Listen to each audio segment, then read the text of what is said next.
Chapter 430. Do you think that guy will really come to the Qian family today? A handsome young man in a black robe asked. It was Ghost's child. As far as I know, that guy didn't come to any of us yesterday.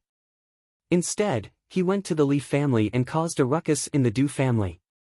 I think he will come to the Qian family today. The general frowned. His face looked like a statue.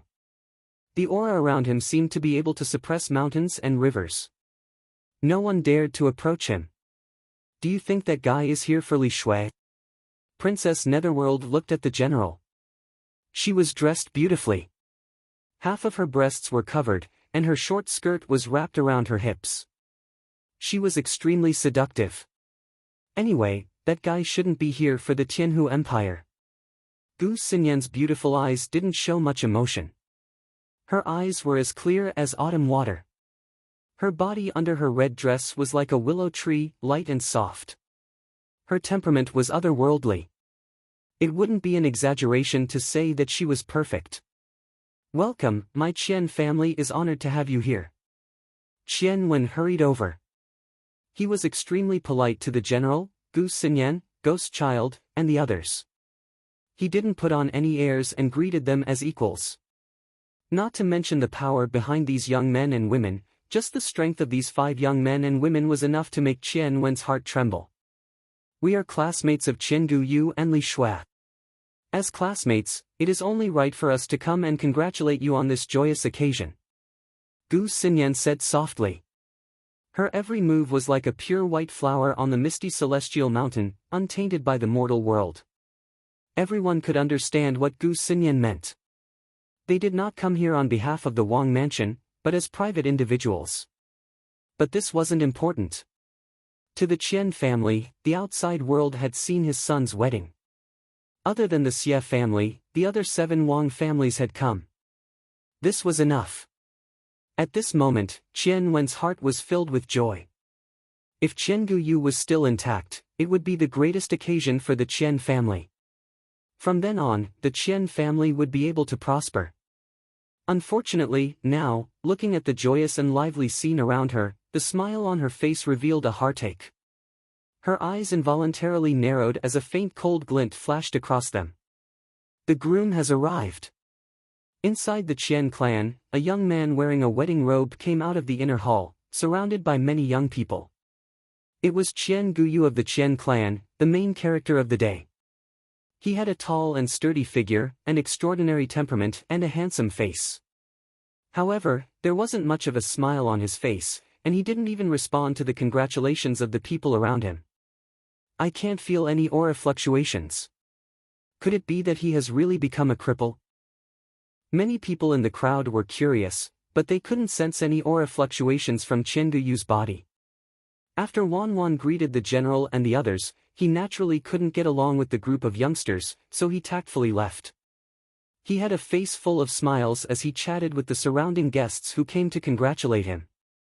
With the prestige of the Qian family and the backing of the Du household, almost all of the major powers and families of the imperial capital had come today. There were many powers and families that were not much weaker than the Qian family, so he could not afford to be negligent. You're all here. Qian Guyu appeared in front of the general, Gue Hua, Gu Xiaofeng, Gu Xinyan, and Wu Quebec. When the general and the others saw Qian Guyu's pale complexion, they couldn't help but sigh and feel a little awkward. It's your wedding. We can be considered as classmates, Gu Xinyan said softly. Gu Xinyan said softly. She did not know what to say to Qian Guyu. Gu Xiaofeng stepped forward and patted Qian Guyu's shoulder. He didn't say anything, and the others didn't know what to say either. For a cultivator, especially one with their talent and level, to suddenly become a cripple, they wouldn't be able to accept it either. However, Qian Guyu had offended Du Xiaofu, so they couldn't say anything. No matter what the reason is, I'm grateful that you're all here. A bitter smile appeared on Qian Guyu's face. Half a year ago, even though he knew he was weaker than the 5 people in front of him, he still felt that he was one of them. But now, standing in front of the 5 of them, Qian Guyu knew that from now on, he wouldn't have any entanglements with them. They would walk different paths. Perhaps it wouldn't be long before these 5 people's names would resound throughout the empire, and they would become giants in their own right. And from then on, he could only sit quietly and wait for the yellow earth to arrive. Qian Guyu had once wanted to become an expert, to dominate the world, to fight against the geniuses of the outside world. But with the destruction of the divine gate, all that was left was an empty shell. We've arrived at the Du household. Outside the gate of the Qian clan, a sound wave accompanied by profound energy came once again. It resounded within the Qian clan, and it was enough for everyone to hear it clearly. Outside the door, quite a number of people entered in a grandiose manner, which immediately attracted the attention of many people. Qian Si was also moved.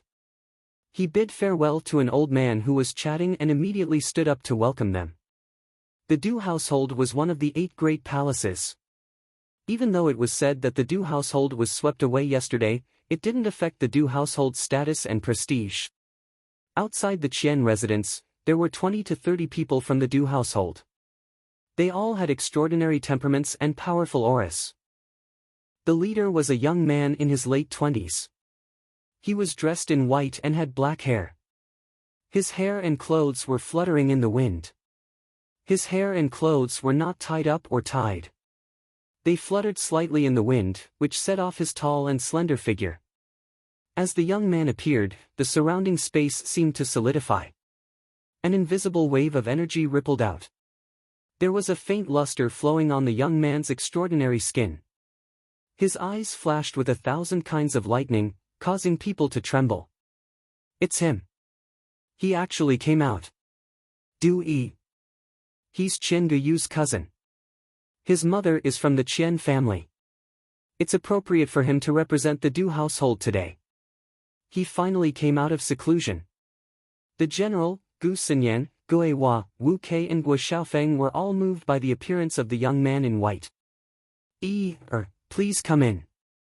Where are your mother and father? Are they not back yet? Qian Si greeted him respectfully in front of his nephew. His nephew was one of the best in the younger generation of the Du household. He was the pride of the younger generation of the Du household. Because of this, his Qian family was regarded highly by the Du household. If there was a day when his nephew was able to soar into the sky and reach a new height, the entire Qian clan would definitely be able to receive his protection. My mother has been guarding the border with my father.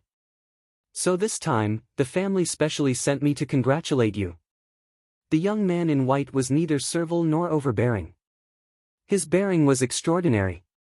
The aura that faintly spread out from his body made the surrounding guests not dare to approach him. When you go back, help me thank the Du family. Qian Si looked at the young man in white and felt his aura. He was secretly shocked and said, looks like Yi's cultivation has reached a terrifying level. I'm afraid that no one in the same generation in the empire can compare to him. I don't dare to say that, but there's still my big brother. As the young man in white spoke, a hint of pride appeared in his eyes. He had absolute confidence in his own strength. Other than his big brother, no one in the empire could compare to him. Qian Si's eyes dimmed when he heard this. It's a pity that your cousin, I've heard about my cousin. Uncle, don't be too sad. If there's a chance, I'll take revenge for my cousin. The young man in white looked around and asked, where's my cousin? As soon as he said those words, the black-haired young man began searching through the crowd. He immediately noticed Qian Guyu, who was dressed in a wedding robe. Taking a few steps forward, he arrived before Qian Guyu. Looking at the general, Gu Xinyan, Gue Hua, and the others, he remarked, you all seem to be quite strong. It seems like Tianwu Academy has its merits.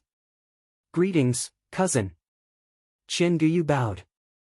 Ever since he was young, he had been filled with admiration for his cousin.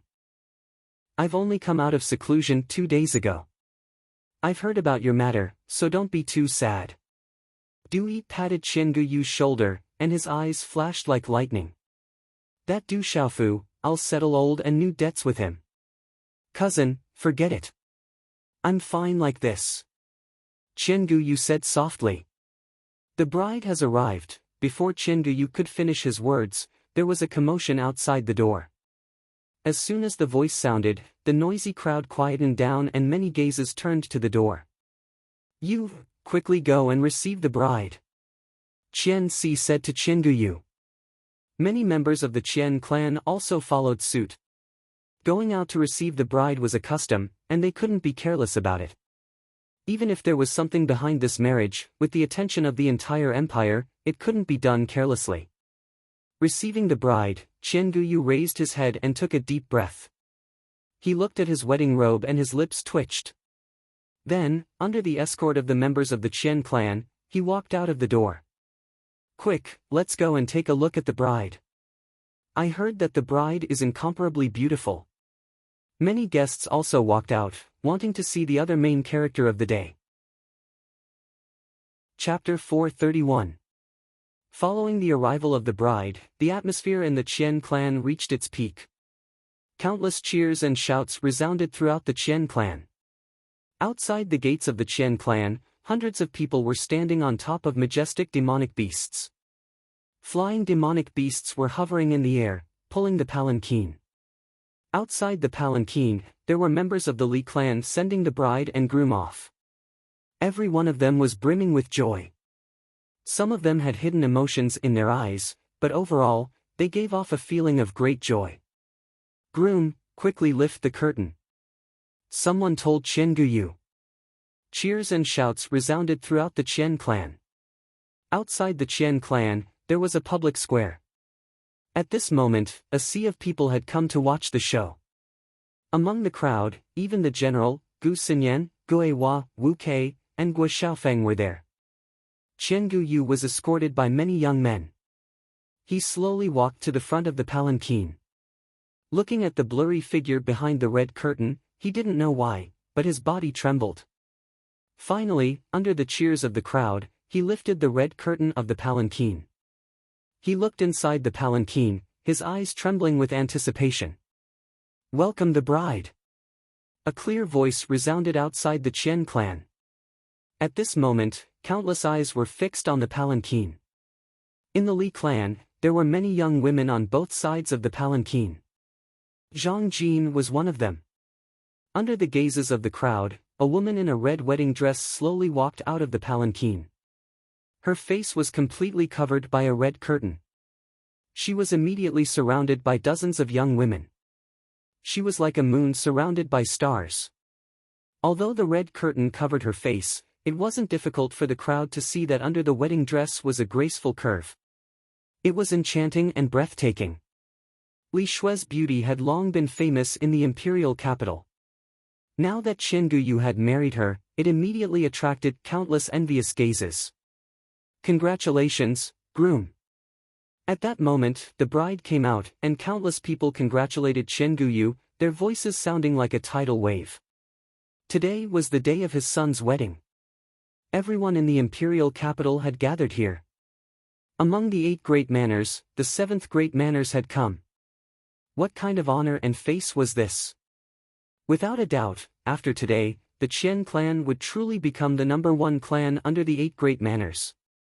However, when Qianlong's gaze landed on the bridegroom and saw that the young man who should have been high-spirited and proud was weak and pale, the smile on Qianlong's face subconsciously faded and a trace of coldness and haze appeared in her eyes. "I didn't expect so many kings to come. The Qian clan is indeed powerful.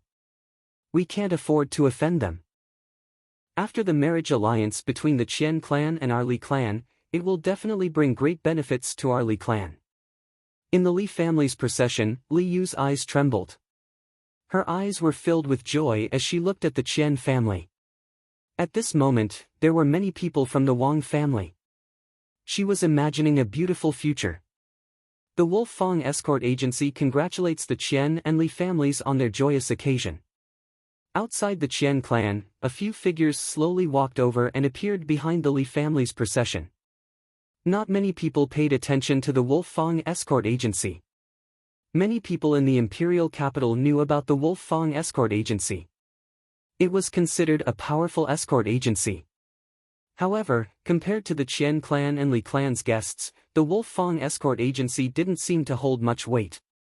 The people from the Wolfang Escort Agency congratulated loudly, but they didn't attract much attention. Everyone's eyes were fixed on the bride. At this moment, who would pay attention to the Wolf Fang escort agency? However, in the Li clan, Li Yu was the first to notice. When the words Wolf Fang escort agency rang out, she immediately looked over. At this moment, behind the Li family's procession, 4 figures slowly walked out. The leader of the 4 was a burly man with a scar on his face. Following behind him was a young man who seemed to be carrying a broadsword on his back. There was also a big golden cute little monkey on his shoulder. Its appearance was extremely strange. There were also 2 beautiful women, one big and one small. Any one of them was enough to cause a man to feel uneasy. Behind the 4 people, there was a small black cat following closely behind.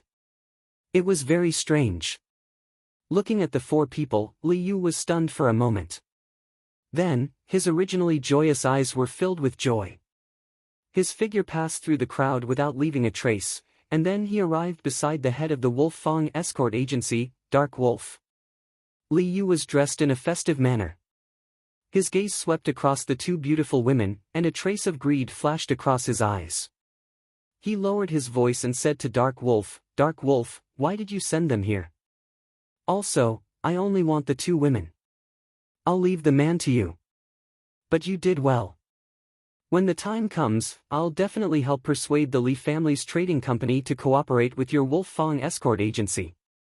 Other than being dissatisfied with Dark Wolf for sending them to this joyous occasion, Li Yu was very satisfied with everything else. At this moment, Li Yu did not think of any possibility at all. In his heart and eyes, these 2 women were already being held hostage by the Dark Wolf. Tonight, they would become his exclusive property. How many beauties could there be in the entire imperial capital? And he had already obtained 2 of them. As for the purple-robed young man, he could easily deal with him without anyone noticing. This was the capital. Even if these people were from Tianwu Academy, if they disappeared without a trace, how would Tianwu Academy know? Dark Wolf glanced at Li Yu and didn't say a word. Instead, he turned his gaze to Du Xiaofu. Du Xiaofu didn't say a word. He didn't even look at Li Yu. Instead, he raised his head slightly and looked to the front. In front of him, there were a few extraordinary young men and women walking over. I knew you would come. I didn't expect you to really come to the capital. You didn't even look for us. Could it be that our relationship is so shallow? You didn't look for us even after coming to the capital. That's not nice of you. The few young men and women walked over and stood in front of Du Xiaofu. The aura from any one of them easily suppressed Li Yu, causing his body to tremble violently. The profound energy in his body stagnated and he couldn't help but tremble. He had no choice but to stand by the side. The few young men and women didn't even look at Li Yu from the corner of their eyes. At this moment, Li Yu finally felt that something was amiss. Even though the few young men and women weren't as old as him, he recognized them. The general of the general manor, Gu Manners Gu Manor, Gu Manners Gu Xinyan, Ghost King Manners Gui Hua, Wu King Manners Wu Kei, and Gua King Manners Gua Xiaofeng. Other than their status, they were the most outstanding figures of the younger generation in the entire empire. It was rumored that they were among the top 5 in Tianwu Academy's martial ranking and their names shook the entire capital. The status of the Li family's 3rd young master was extraordinary in the entire imperial capital. Not many young people could compare to him. However, at this moment, the status of any one of these 5 young men and women was as different as heaven and earth compared to his status. It was enough to completely crush his status. They were existences that the Li family's 3rd young master could only look at but not reach. However, right now, the 5 most outstanding youths in the capital didn't show any arrogance in front of the purple-robed young man, whom he didn't even place in his eyes yesterday. It was as if they were extremely familiar with each other and it was obvious that their relationship wasn't shallow. At this moment, Li Yu felt as if someone had suddenly hammered his heart. His face gradually turned pale. At this moment, following the actions of the 5 extraordinary individuals from the 5 king palaces, the countless number of guests immediately turned their gazes over. How could a person who could cause the younger generation of the 5 great king palaces to simultaneously move to greet him be a simple person? In an instant, countless gazes from the surroundings curiously landed on the four people who had just arrived. At this moment, several gazes from the crowd were filled with astonishment. It was as if they had suddenly discovered something extremely terrifying. Du Xiaofu looked at the five familiar youths in front of him and smiled faintly. "Can't I see you guys now? Who exactly is that fellow? What's going on?" As Du Xiaofu spoke, Li Yu's entire body started to tremble. How did this look like someone who was being held hostage? His face started to turn paler and paler as he started to tremble. For some reason, his heart started to feel uneasy and he started to tremble.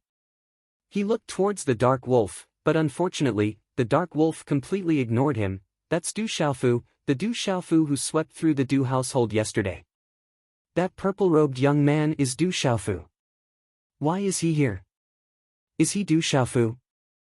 I heard that Du Xiaofu is ranked first on the Tianwu Academy's martial ranking and has even refined a Dao artifact that can attract lightning tribulations. What a terrifying dual cultivator of the talisman Dao and martial Dao. He has outstanding talent." Someone in the crowd immediately recognized Du Xiaofu's identity.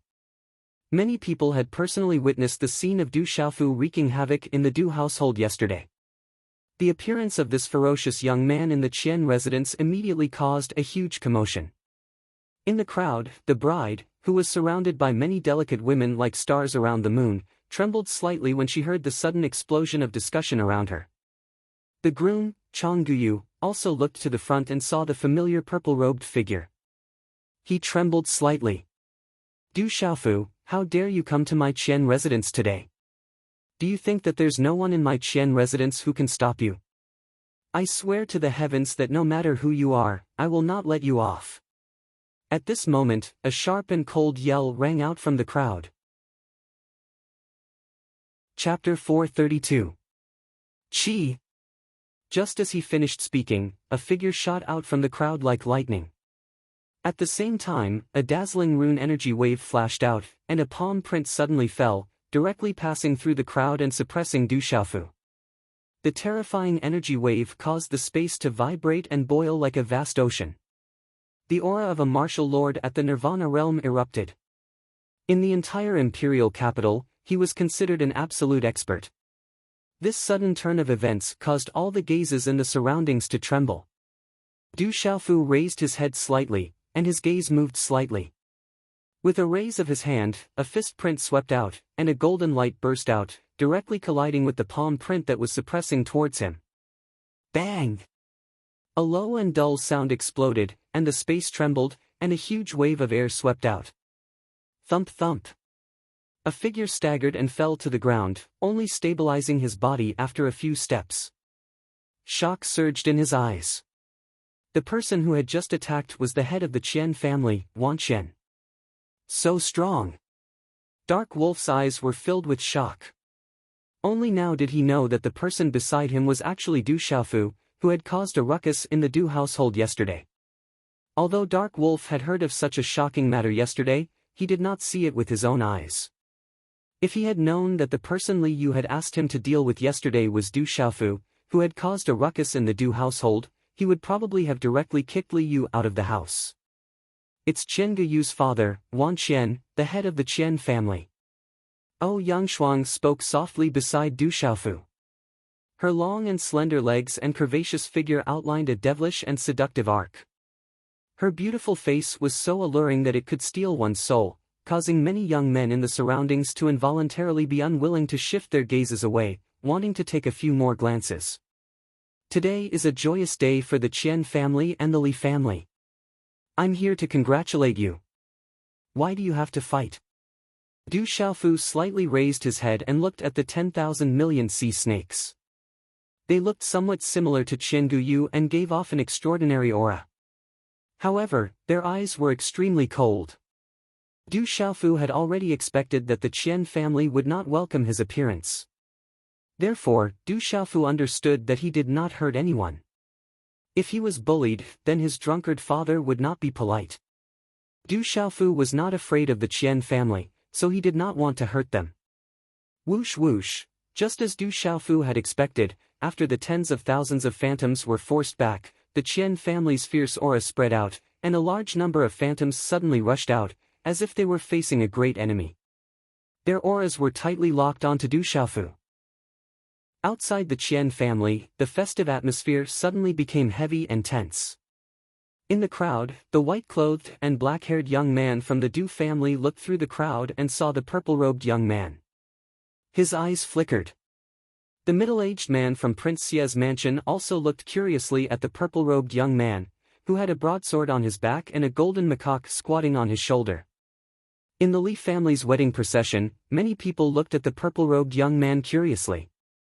Since you're here to congratulate us, then you're an honored guest of the Qian family. Qian Guyu broke the tense atmosphere. He walked up to Du Xiaofu and said, "I didn't expect you to come."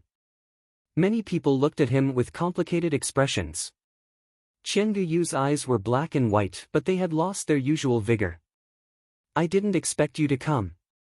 "I didn't expect you to come either." Du Xiaofu looked at Qian Guyu.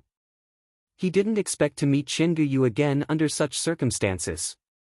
"My life was ruined by your hands, and you still dare to come today. Do you think my Li family can't do anything to you, or do you want to humiliate me again?" As he looked at Du Xiaofu, Qian Guyu's eyes, which had lost their usual luster, began to ripple violently. Half a year had passed, and Du Xiaofu had gone from being a heaven's pride to being a cripple. This was difficult for him to accept, and it was likely that no one would be able to accept. "You brought this upon yourself." "Today, I came to the Qian family to take a look, that's all," Du Xiaofu said. "You're right. I only have myself to blame for all of this.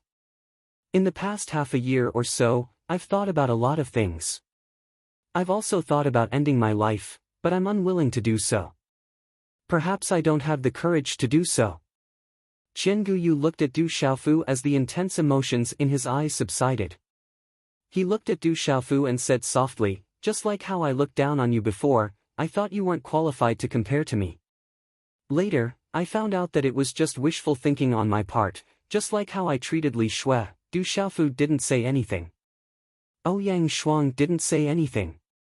The general, Gu Xinyan, and Guo Xiaofeng didn't say anything either.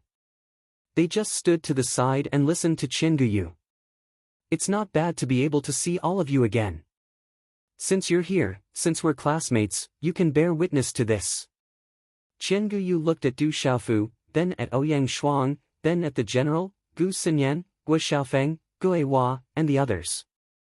In the end, he turned around and walked back to the woman in the bridal gown. Whoosh! Qian Guyu fell silent for a while before taking a deep breath and saying, "I've waited for this day for many years, and I've even looked forward to seeing you in your phoenix coronet and robes. I wonder what you'll look like. Today, seeing you in your phoenix coronet and robes can be considered as fulfilling my wish. However, today is not the right time. I like you, but I don't want to wrong you. For the sake of the Li family, I'm afraid that you must have suffered in the past half a year." Hearing Qian Guyu's words, Qian Guyu's body trembled slightly, and she raised her head slightly. It was impossible to see her expression, but it was most likely that she was moved by Qian Guyu's words. "Everyone, thank you for coming to the Qian family today. On behalf of the Qian family, Qian Guyu, thank you all for coming." Qian Guyu raised his head and looked around as he said loudly, "Secondly, as many people have said, my Qian Guyu Shinkei has been destroyed, and from now on, I've become a cripple. Qian Guyu has really become a cripple. The news isn't fake. It seems like everything is true.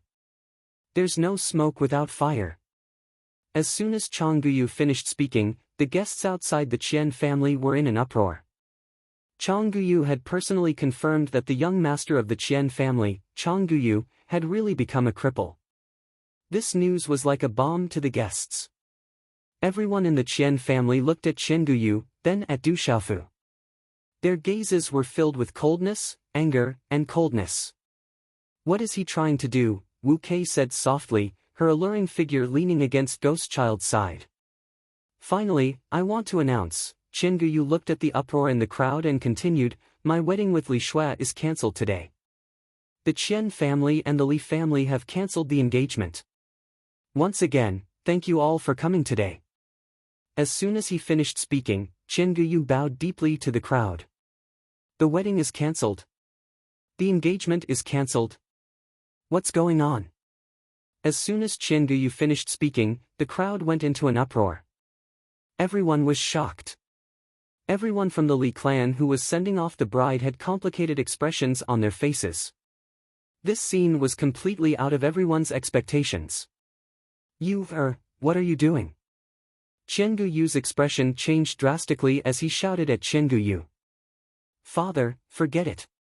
This matter ends here. It has nothing to do with the Li family or Li Shua. Let me make the decision. Chen Guyu looked at his father and bowed deeply. I will not be able to revitalize the family in the future. I have let you down. Please forgive me. The joyous Chen family was completely silent at this moment. Everyone's eyes were fixed on Chen Guyu. No one had expected such an unforeseen event to take place at the wedding that was supposed to shock the entire capital. This guy has some redeeming qualities. If his cultivation wasn't destroyed, he would definitely have a place on the path of cultivation in the future. The general sighed. He didn't have much contact with Chen Guyu, but it seemed like Chen Guyu had some redeeming qualities. Du Xiaofu's eyes moved, but he didn't say anything. However, there were some ripples in his clear eyes. TSK, the red curtain was lifted, revealing Li Shue's beautiful face. Today, she was wearing a phoenix coronet and a robe. Her beauty was indescribable. What a beautiful bride. She's even on Tianmu Academy's martial ranking. She's extremely talented. Someone in the crowd sighed. Such a beautiful bride, who was on Tianmu Academy's martial ranking, was actually rejected by Chen Guyu. Li Shue's eyes trembled as she looked at Chen Guyu. Her lips parted slightly as she asked, "Why?" "Because I'm not worthy of you. I don't want to see you suffer. Remember, you don't owe me anything. You tried to persuade me back then, but I didn't listen. It's enough for me to see you in a phoenix coronet before me." Chen Guyu looked at Li Shue and said, "I've imagined you in a phoenix coronet many times, but you're even more beautiful than I imagined." Li Shue's eyes trembled as she looked at the man before her. Chapter 433. Alright, I'll let you make the decision as long as you're happy. Looking at Chang Guyu and Li Shue, pain flashed through Qian's eyes, and he nodded. He then looked at the leader of the Li family's entourage and said, "Today, the Qian family and the Li family annulled the engagement, and the wedding is cancelled. From now on, the Qian family and the Li family are not enemies, but they are definitely not friends either." "Forget it." The tall and skinny man murmured. The Li family's entourage had complicated expressions. The crowd was in an uproar. Many people sighed. The wedding between the Qian and Li clans had been cancelled. It wasn't hard to understand from Wan Wan's words that although the Qian and Li clans hadn't broken off, they were no longer allies. This would undoubtedly cause a lot of waves in the capital. "Thank you, father." Chang Guyu looked at Wan Qian gratefully. He knew that it wasn't easy for his father to make such a decision. What's more, this time, the entire empire's nobility had gathered. If the wedding ended up being cancelled, it would be disadvantageous for the entire Qian family. "As long as you're happy, I'm willing to do anything. Remember, even if you can't cultivate, as long as the Qian family is here, you'll still be the young master of the Qian family." Wan Qian looked at Chen Guyu, his dignified eyes filled with gentleness, then he turned to look at the young man in purple. His face gradually became gloomy, and his aura began to surge. He said in a deep voice, "However, there are some things that I must do. Those who hurt you, I absolutely cannot let go of them." "Father," Chen Guyu shook his head, and before he could finish his sentence, Chen Guyu disappeared and said, "Distinguished guests, the Qian clan's reception today has been poor, please forgive us. The wedding is cancelled, and we'll apologize to you another day. The Qian clan still has things to do today, and we don't want to be affected. Please leave." Millions of voices mixed with profound energy resounded in the sky and spread out. When the countless guests below heard this, they immediately looked at each other in dismay and then retreated one after another. The Qian family seems to want to deal with Du Xiaofu. We don't want to be affected. Among the crowd, there were some people with extraordinary foresight who saw the clues and immediately began to retreat. They were afraid that Wan wanted to deal with Du Xiaofu at this time. How could the Qian family endure facing the culprit who crippled their son? Qian family disciples, prepare to set up the formation. In the air, the eyes of the 10 million spiritual beasts were sharp and gloomy as they looked down at Du Xiaofu, a cold light flashing in their eyes. Whoosh whoosh.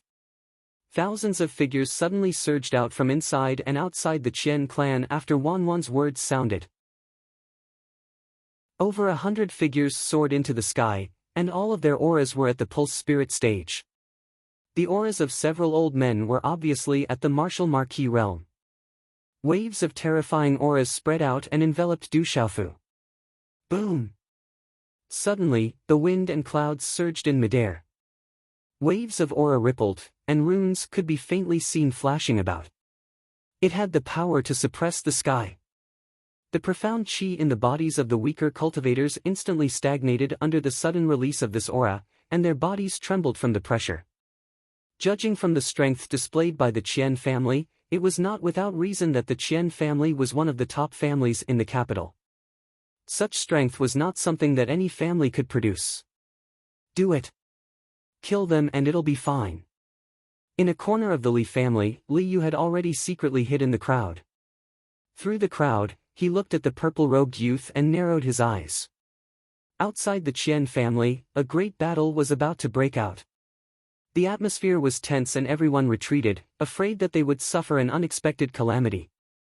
However, there were some people who did not retreat and did not move at all. The general, Gu Xinyan, Wu Xiaofeng, Gue Hua, and Wu Kei stood by Du Xiaofu's side the entire time. They watched the Qian family as they drew their swords. Their expressions didn't change much. Everyone, there are matters between the Qian family and Du Xiaofu that need to be settled. Please move. 10 million ghouls floated in the air as the aura of the runes around them drifted out. They looked at the general, Gue Hua, and the other four who did not move. Patriarch Qian, let's just forget about this matter. Gu Xiaofeng sighed. He knew very well that if the Qian family really did take action against Du Xiaofu, the Qian family would probably send out all of their forces. The final result could be imagined. Not to mention that Du Xiaofu's strength was not something the Qian family could do anything to, there was also the terrifying Du Xiaoqing. Even 10 Qian families would not be enough to slap that terrifying girl. Du Xiaofu is our friend. If he encounters any trouble in the capital, then blame us for not being a good host. Patriarch Qian, let's end this matter here.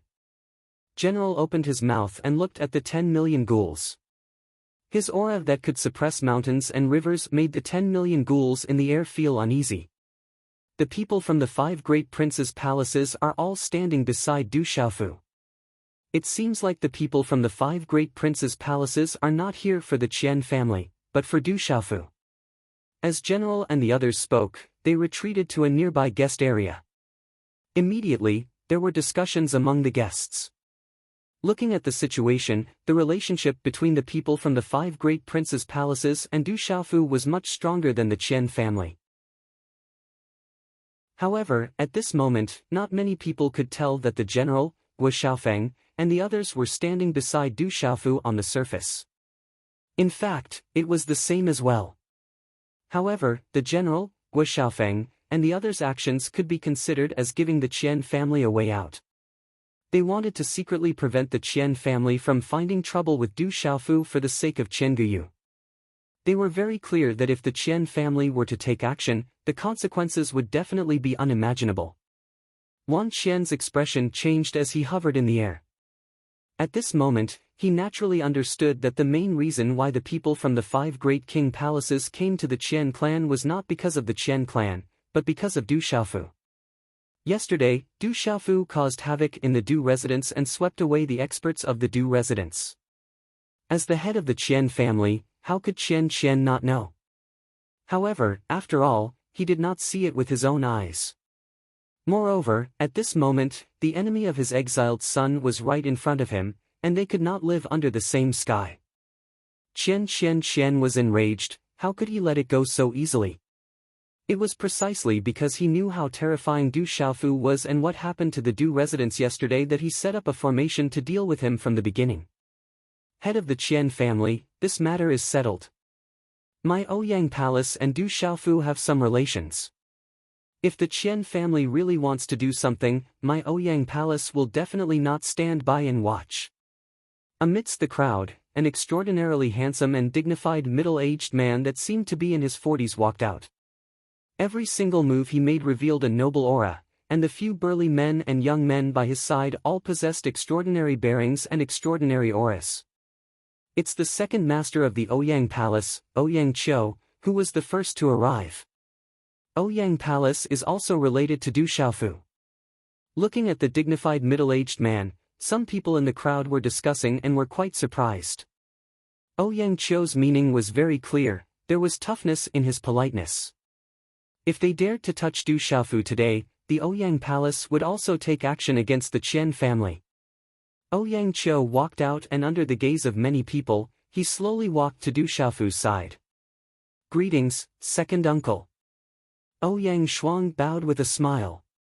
Yesterday, she left for a period of time and went home. Girl, you ran home yesterday to inform me and then ran away again. The old master was a little angry and asked me to bring you back today no matter what. Ouyang Qiu smiled and stared at his niece who had grown up. Then, he looked at Du Xiaofu and said, "Good boy, you are indeed the son of brother Tingxian. Like father, like son." At this moment, Du Xiaofu was in a daze and looked at Ouyang Shuang. Listening to the words of Ouyang Qiu, the tomboy seemed to be a member of the Ouyang Palace. This Ouyang Qiu seemed to know his drunkard father. Looking at Du Xiaofu who was in a daze, Ouyang Shuang blinked her big beautiful eyes and said with a little embarrassment, "This is my second uncle. I have also met Uncle Tingxian before. There are 8 imperial palaces in the imperial capital. My grandfather is the Zhenan Wang. However, I have always lived with my parents in Lanling City, so not many people in the imperial capital know of my existence." Phew, Du Xiaofu took a deep breath. Yesterday, the tomboy said that she was going to make some arrangements. She probably went back to the Ouyang Palace. That was why the people of the Ouyang Palace appeared in the Qian clan today. Then, Du Xiaofu looked at Ouyang Qiu. This person was Ouyang Shuang's second uncle and he also knew his drunkard father. He bowed slightly and said, "Greetings, second uncle. You are welcome." Ouyang Qiu smiled. His actions were extraordinary. In the air, thousands of eyes twitched. They did not expect that the Ouyang Palace would come for Du Xiaofu. Their relationship with Du Xiaofu was obviously different. Ouyang Qiu had even made it clear that if the Qian clan attacked Du Xiaofu, the Ouyang Palace would also intervene. The Qian clan was not enough to contend against the Ouyang Palace. Originally, I wanted to congratulate the Qian clan and the Li clan. However, I did not expect that the outcome would be so regretful. I have come at the wrong time. Please forgive me. However, let's forget about today's matter. Du Xiaofu and my Xia clan have some relationship.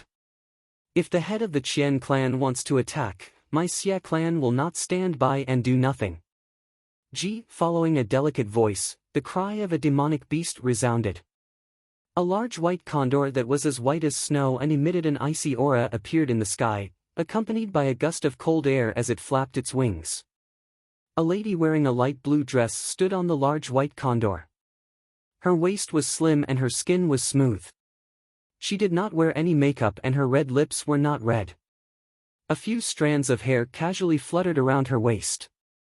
She was elegant and charming. Behind the large white condor, there were a few flying demonic beasts. Behind them, there was a figure with a vigorous and sharp aura. As the aura spread, it was accompanied by an icy aura, causing the temperature of the entire space to plummet. I want to ask for more fresh flowers. However, when I think about how slow the update is, I am embarrassed to ask for more. Brothers, please take care of me and love me, because I had a cold, I wrote slowly. Last night, my head was heavy and my feet were light. I slept from 8 p.m. to 11 p.m. before I continued to write. It took me 8 hours to write these 3 chapters. I was embarrassed. Chapter 434. It's the Ice Demon statue. That's Xia Fei's mount. Xia Fei's people are here. I didn't expect them to be related to Du Xiaofu. Xia Fei is the flower of the entire Stone Dragon Empire. Countless princes, nobles, and talented young men are chasing after her. She has been in charge of many of Xia family's businesses. Her business is flourishing and it seems that she has already suppressed the other princes. Xia Fei seems to be here for Du Xiaofu. Who is this Du Xiaofu? In mid-air, the girl slowly leaped down. Her figure was beautiful and graceful. She wore a light blue dress with a green veil covering her body. Her hair was casually tied up in a loose bun with a light purple flower in it. Her aura was like an orchid and she was extremely charming. After that, she landed beside Du Xiaofu and looked at Ouyang Qiu with her beautiful eyes. She smiled sweetly and said softly, I didn't think that second master would also come. Girl, why are you here to join in the fun? Ouyang Qiu looked at Xia Fei as his eyes flickered. Second master, my father and Du Xiaofu are old friends. He heard that Du Xiaofu has come to the imperial capital so he asked me to bring him home. Xia Fei's pearly white teeth parted slightly. Her eyes were smiling, revealing her cleverness. A few strands of hair casually fluttered around her waist, adding to her charm. Her eyes were sparkling, stirring people's hearts. Xia Fei's father, Xia Fei's words made many people's hearts tremble. The meaning behind her words was not simple. Everyone knew that the Xia family's old man was the dignified North Vanquishing King. The North Vanquishing King and Du Xiaofu were old friends. This simple sentence was enough to make people unable to guess. Du Xiaofu looked at the charming woman in front of him. He felt like he had seen her before but he couldn't remember where. What? Don't you recognize me? Xia Fei glanced at Ouyang Shuang and Du Xiaoqing and then looked at Du Xiaofu. You are, Du Xiaofu was still puzzled. He couldn't remember where he had seen Xia Fei before. Compared to Ouyang Shuang, this charming woman lacked some coldness and unapproachable beauty. However, her charm was something that Ouyang Shuang couldn't compare with. That kind of charm was natural and could stir one's heart. Suddenly, Du Xiaofu's eyes trembled as if he remembered something. He smiled and said, It's you. Du Xiaofu finally remembered. This charming woman was the woman who had accompanied North Vanquishing King in Dark Forest Town. However, her face was covered in freckles and her skin was rather withered and yellow. She looked extremely ugly. Now, it seemed that she had disguised herself and this was her true appearance. Xia Fei smiled. She said, Grandfather knows your king. Lin editor. Okay, I'll pay him a visit. Du Xiaofu nodded. He owed North Vanquishing King a favor and now that he sent someone here, he naturally had to pay him a visit. Du Xiaoqing looked at Xia Fei with her innocent eyes and said, What a beautiful sister. Xia Fei smiled and looked at Du Xiaoqing, You're beautiful too. You must be Du Xiaoqing. That's right. Du Xiaoqing nodded, and her relationship with Xia Fei became much closer. Hiya, rumble, the ground suddenly trembled, starting from the street. It was as if hundreds of beasts were galloping. Then, under everyone's gaze, many tall horses galloped over. Wherever their iron hooves passed, dust would fly, and the ground would tremble. There were hundreds of horses with yellow scales all over. They had 2 horns on their heads. They were agile and had a ferocious aura. Yellow striped dragon horses. They are the royal guard's mounts. The royal family is here. When they saw that the horses were the yellow striped dragon horses, everyone was shocked. Those were the royal guard's mounts. If the royal guards were here, it meant that the royal family was here. The second princess is here. A loud shout reverberated in the air. Hundreds of royal guards stood in a neat row. They were all wearing yellow armor and had long swords on their waists. Their aura was so powerful that it made the air tremble. A delicate and pretty girl immediately jumped down from the yellow-striped flood dragon horse that had the most extraordinary aura. She had 2 short braids, and under her slender eyelashes, her eyes were sparkling like black gems. "Greetings, second princess."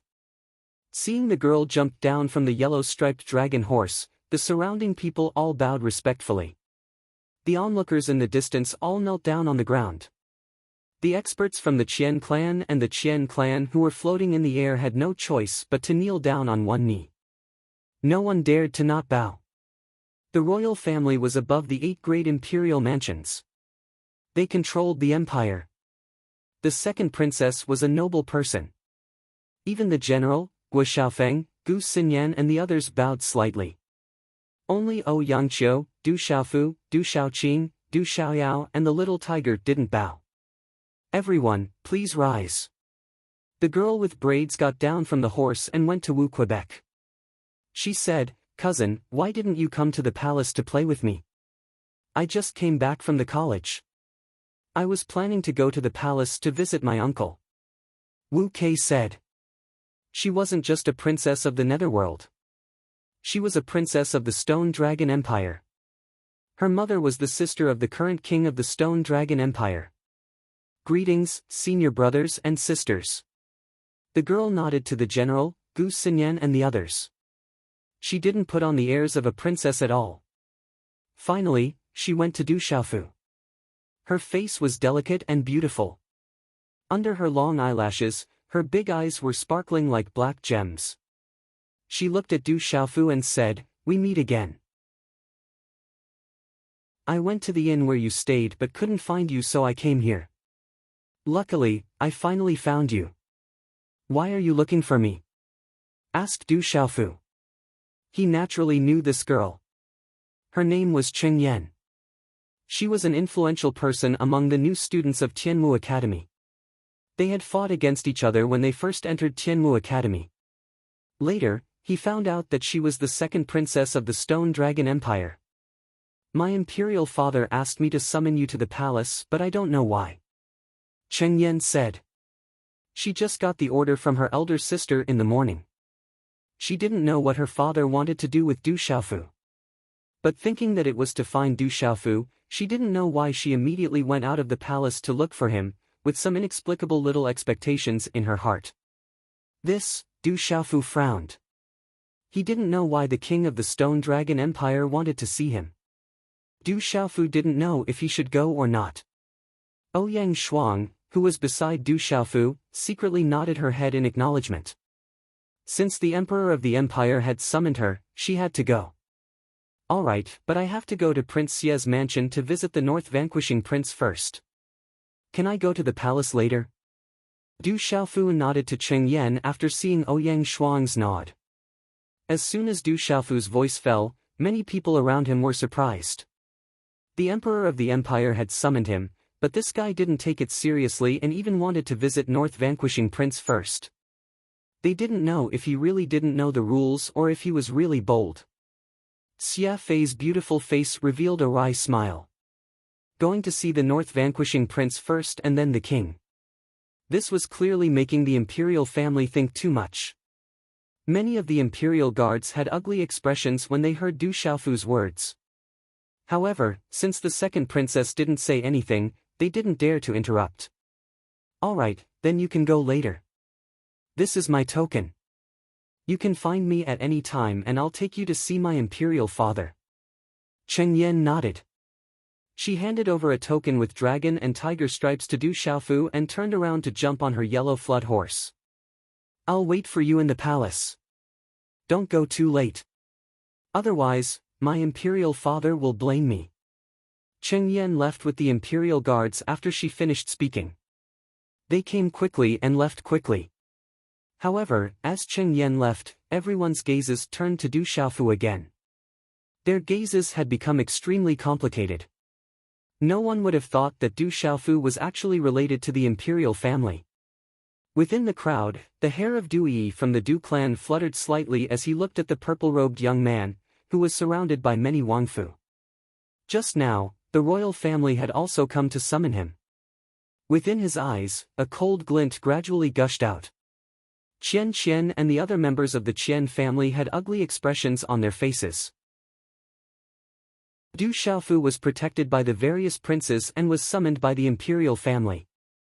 If the Qian family were to take action now, they would be rebelling against the imperial family. Even if there were 10 Qian families, they wouldn't be able to contend against them. However, they were unwilling to let Du Xiaofu leave. Some of the older members of the Qian family were even worried. If Du Xiaofu wanted to deal with the Qian family, it would be easy for him to remove the Qian family from the imperial capital. Du Xiaofu looked at the members of the Qian family and Qian. He didn't say anything and turned to Xia Fei. Please take me to visit the northern vanquishing prince. All right. Xia Fei nodded and smiled. Her smile was charming and captivating. Since the matter between the Qian family and the Li family had been settled, this was the best outcome. There was no need for him to stay any longer. Du Xiaofu turned around and prepared to leave. Right at this moment, an indifferent voice sounded, hiding behind the backs of women and the various princes, "Is this all you've got?" The so-called talent of being ranked first in Tianwu Academy's martial ranking is just an undeserved reputation. I'm a hard-working bee. I'll continue to write another chapter and make up the 8 chapters from yesterday. 8 chapters will sound better. Also, I beg for fresh flowers. Chapter 435. Following this indifferent voice, many gazes immediately turned towards the source of the voice. Their gazes fell upon the black-haired youth in white. Is he going to interfere? The general, Gu Xinyan, Gue Hua, Wu Kei, Wu Xiaofeng and the others were all moved. Du Xiaofu had just turned around when he heard the voice. His gaze fell upon the black-haired youth in white. He looked to be around 23 or 24 years old. His hair and clothes fluttered in the wind. His tall and slender figure gave him an extraordinary aura. He is Du Yi from the Du household, the nephew of the king. He is ranked second in the younger generation of the Du family. He has always been hidden by the Du family and rarely shows himself. It is rumored that his talent is extremely terrifying. He was personally trained by the elders of the Du household since he was young. He is the pinnacle existence of the younger generation of the empire. He broke through to the martial lord realm at the age of 18 and once shook the entire empire. He is also the nephew of the head of the Qian family, Wan Qian. Xia Fei's voice fell softly beside Du Xiaofu's ear. Her voice was like a lark and her aura was like an orchid. Her voice made Du Xiaofu feel numb. Du Xiaofu looked at Du Yi, his eyebrows twitching. Yesterday, among the numerous figures behind the king of the Du household, within the multicolored light, there seemed to be the figure of this youth. Brother, I'll go take care of him. Seeing that someone was bullying her brother, Du Xiaoqing's face was instantly filled with anger. She pouted her tender red lips and was about to attack. Little Qing, forget it. Let's go. Du Xiaofu pulled Du Xiaoqing back, his gaze sighing slightly. He then said to Xia Fei beside him, let's go. Xia Fei heard this and was rather surprised. However, her gaze did not show it. She waved her hand and the ice demon condor in the air flapped its wings. She opened her red lips slightly and opened her pearly white teeth. She said softly to Du Xiaofu, ride my ice demon condor. It'll be faster. You don't even dare to make a move. You'd be better off dealing with some random cats and dogs. As expected, you only know how to hide behind a woman. Seeing that Du Xiaofu had no intention of paying attention to him, Du Yi's face darkened slightly. His eyes were cold, and an invisible wave of air rippled out. The surrounding space seemed to solidify. You should go back first. I'll pay a visit to North Vanquishing Prince first, and then I'll go find you. Du Xiaofu still did not pay attention to Du Yi. Firstly, today's matter had already come to an end, and secondly, he did not want to have too much involvement with the people of the Du household. After yesterday's matter, he did not have any expectations for the Du household, and even did not have any good impressions of them. After speaking softly to Ouyang Shuang beside him, profound qi gushed out from the soles of his feet, and he immediately leapt up, his figure flying straight towards the frigid ice demon sculpture in midair. Humph! Without her brother's permission to make a move, Du Shaoqing could only snort. Her beautiful figure was immediately pulled up onto the frigid ice demon sculpture by Du Xiaofu, and the little tiger's figure also leapt into the air. This Du Xiaofu's temper is really good, to be able to endure such ridicule. I think he doesn't live up to his reputation. Facing the Du family's Du Yi, he doesn't dare to make a move. The Du family's Du Yi is an 18-year-old martial lord, and he didn't even bother to enter Tianwu Academy. 6 years should have passed by now, and with his talent, who knows how terrifying he has become. Although this Du Xiaofu is extraordinary, his reputation should be exaggerated. Right now, facing the Du family's Du Yi, he doesn't dare to make a move. That shouldn't be the case. Yesterday, Du Xiaofu swept through many experts in the Du household. I heard that the one who swept through the Du household yesterday was a little girl from the beast race. Her origins are mysterious, and it wasn't Du Xiaofu who did it. After seeing Du Xiaofu leave, there were quite a number of discussions in the surroundings. They had also started to doubt Du Xiaofu's strength according to the rumors. That fellow seems to have changed today. Ghost Child slightly raised his head and looked at Du Xiaofu, who was on the frigid ice demon sculpture, with doubt in his eyes. This is indeed unlike him.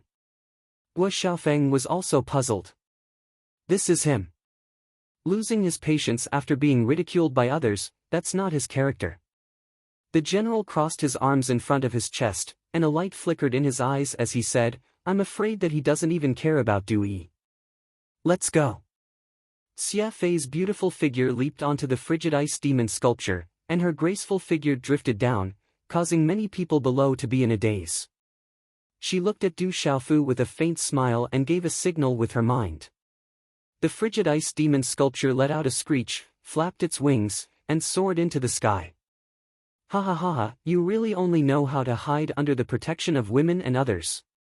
What bullshit. Tianwu Academy's martial rankings Earth rank. As expected of a descendant of the Stone City's declining branch family. You're just a figurehead. If it wasn't for first uncles sparing you on account of the Stone City's Du family, you would have long been killed in the Du household. Du Tingshuan's son is nothing more than that, a coward. Looking at the frigid ice demon sculpture leaving, Du Yi sneered. A faint luster flowed on his skin, and a lightning-like glow flickered in his eyes, causing others to tremble uncontrollably. Du Yi is too arrogant. Wu Kei's eyes darkened. As a member of the Tianwu Academy, Wu Kei felt extremely uncomfortable when Du Yi looked down on the Tianwu Academy. He has the qualifications to be arrogant. I feel that we won't be able to resist him, unless that fellow is on the same level as Qi Yeshi. There's a reason why the Du household has existed for so many years. Gu Xinyan's beautiful eyes shone brightly. It seems that Du Xiaofu is just a so-so. His reputation is a little exaggerated. Seeing is believing. It seems that Du Xiaofu is just a so-so. Even though he's a little extraordinary, he's still far from being comparable to the Du household. Among the crowd, many sighed and discussed.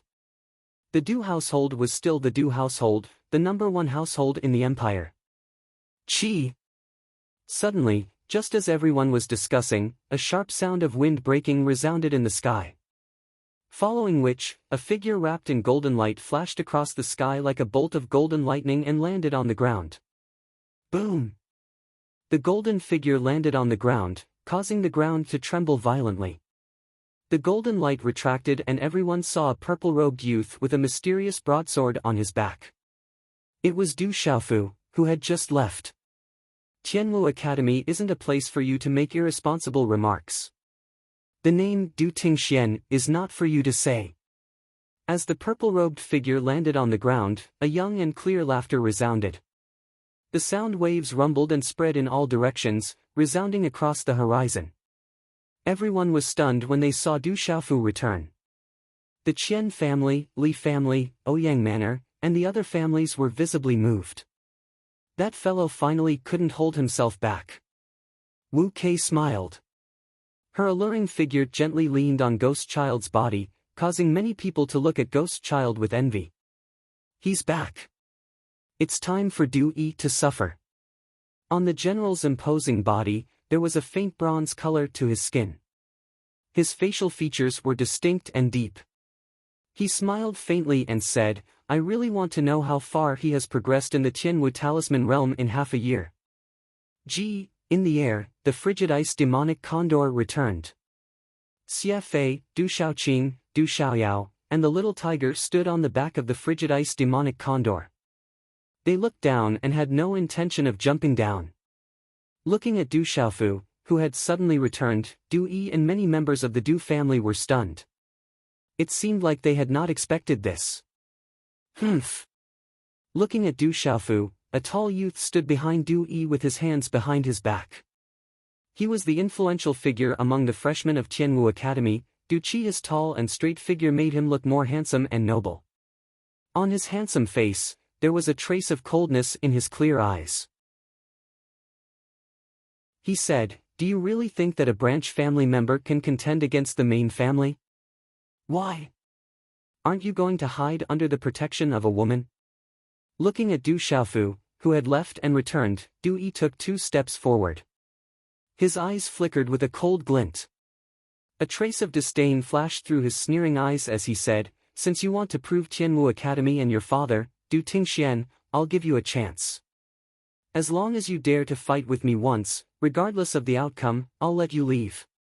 In fact, I can even allow your Stone City's Du family to return to the main family. Hearing Du Yi's words, many gazes flickered and an uproar broke out. From his tone, they could tell that Du Xiaofu's background was related to the Du family. How about it? If you don't dare, then scram back to Stone City. In the future, you can rely on a woman to protect you for the rest of your life. But remember, don't use the surname Du in the future because you're not worthy. After looking around, Du Yi's gaze once again stared fixedly at Du Xiaofu as he sneered in disdain, revealing a trace of ridicule. The general, Gu Xinyan, Wu Kei, Gui Hua, Wu Xiaofeng, and the others all looked at Du Xiaofu. They didn't like Du Yi's arrogance, but they knew how powerful Du Yi was. Back then, Du Yi had left behind too many legends in the capital. The general, Gu Xinyan, Gui Hua, and the others were all prideful individuals, but before Du Yi, they couldn't help but feel some fear. Therefore, they all hoped that Du Xiaofu would fight with Du Yi. Whether it was for Tianwu Academy or for the displeasure in their hearts, it was fine as long as they could vent their anger.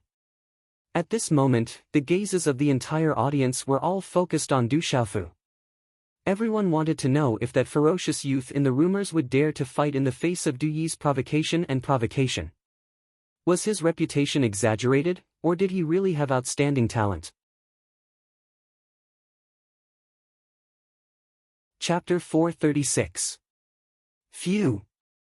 Du Xiaofu slowly exhaled. Du Yi's strength is extraordinary. He cultivates the lightning runes of the Du family. His attacks are domineering and destructive. Be careful. Not far away, the general looked at Du Xiaofu and knew that Du Xiaofu was about to make a move. Du Xiaofu turned around with a calm smile on his face.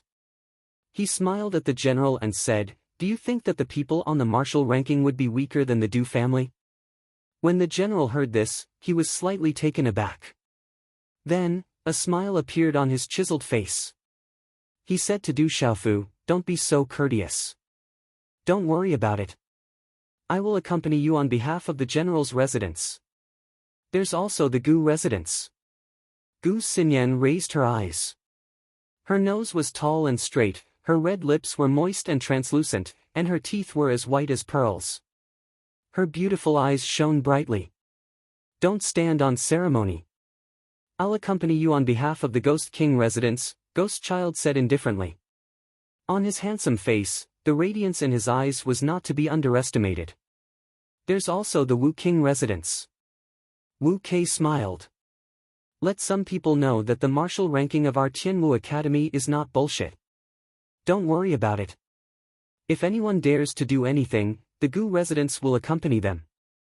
Guo Xiaofeng's long black hair was tied behind his head. A few strands of hair fell to his ears. His deep, dark eyes were filled with displeasure. I understand. Du Xiaofu gave a faint smile to the general and the others, then turned around, his body slowly taking a step forward. Raising his head, he calmly looked at Du Yi, opening his mouth to say, "Do you want to go up alone, or do you want to be like yesterday, the so-called Du household to go up together?" As Du Xiaofu's indifferent voice sounded out, the blood in the entire area instantly boiled for no reason. Everyone knew that under Du Yi's provocation and ridicule, Du Xiaofu was finally unable to endure it any longer and was about to make a move. Everyone once again began to retreat, not wanting to be implicated. Whether it was Du Xiaofu or the Du household, the onlookers knew that they could not offend them for no reason. It was good to watch the show, but they could not interfere, and even more so, they could not be implicated. As Du Xiaofu's indifferent words fell, the faces of the people from the Du household turned ugly.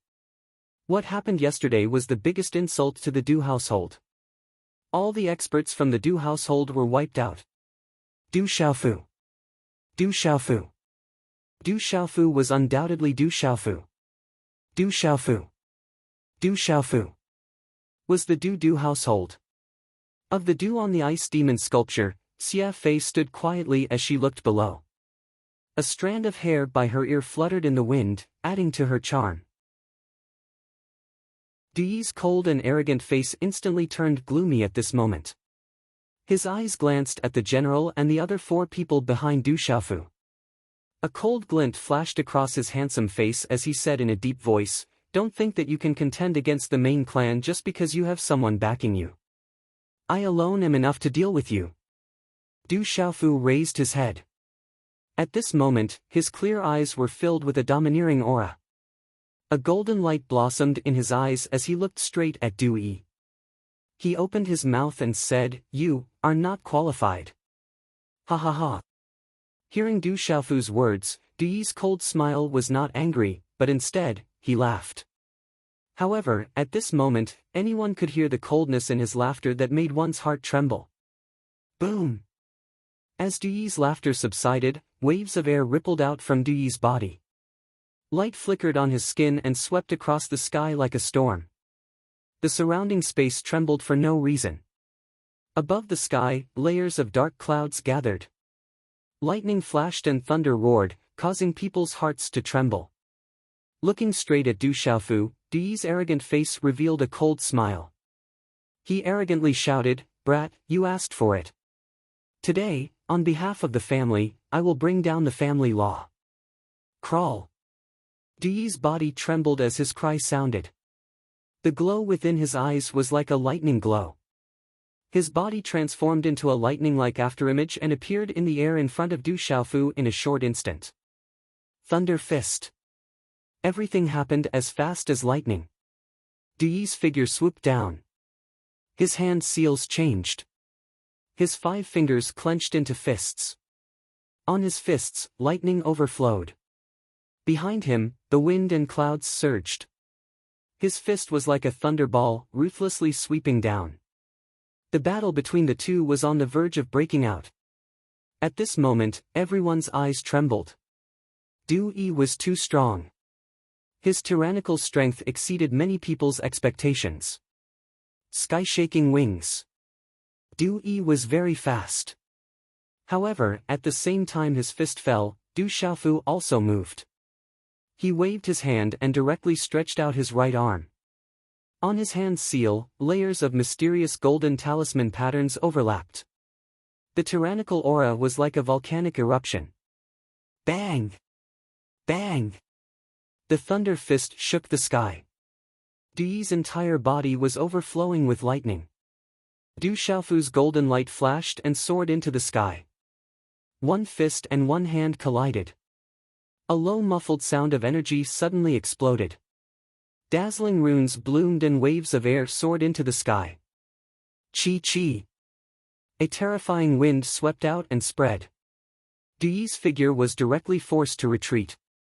His fist was numb and his eyes trembled slightly. It seemed that everything was a little different from what he had imagined. Dang dang. Du Xiaofu took 2 steps back and stabilized his body. In the middle of his palm, there was a thunder rune flickering. Du Yi's attack could corrode everything. However, when the lightning energy struck his body, Du Xiaofu felt as though there was an indescribable mysterious energy within his body that was being affected. This mysterious energy directly swallowed and pulled away the lightning energy that was striking his body before it disappeared without a trace. He actually managed to resist it. As expected, he has some ability. His reputation is definitely not exaggerated. Looking at Du Yi's attack in the field, some of the Martial Lord Realm cultivators were shocked. Du Yi's attack just now was probably something that even Martial Lords at the Nirvana Realm could not resist. However, Du Xiaofu was able to resist it. It was enough to prove that Du Xiaofu was definitely worthy of his reputation. The so-called Du Royal Residence is nothing more than this. Du Xiaofu raised his head and looked at Du Yi, who was in midair. The corner of his mouth curled into a faint smile. "Kid, don't be so arrogant. I was just testing your strength just now." Du Yi sneered arrogantly.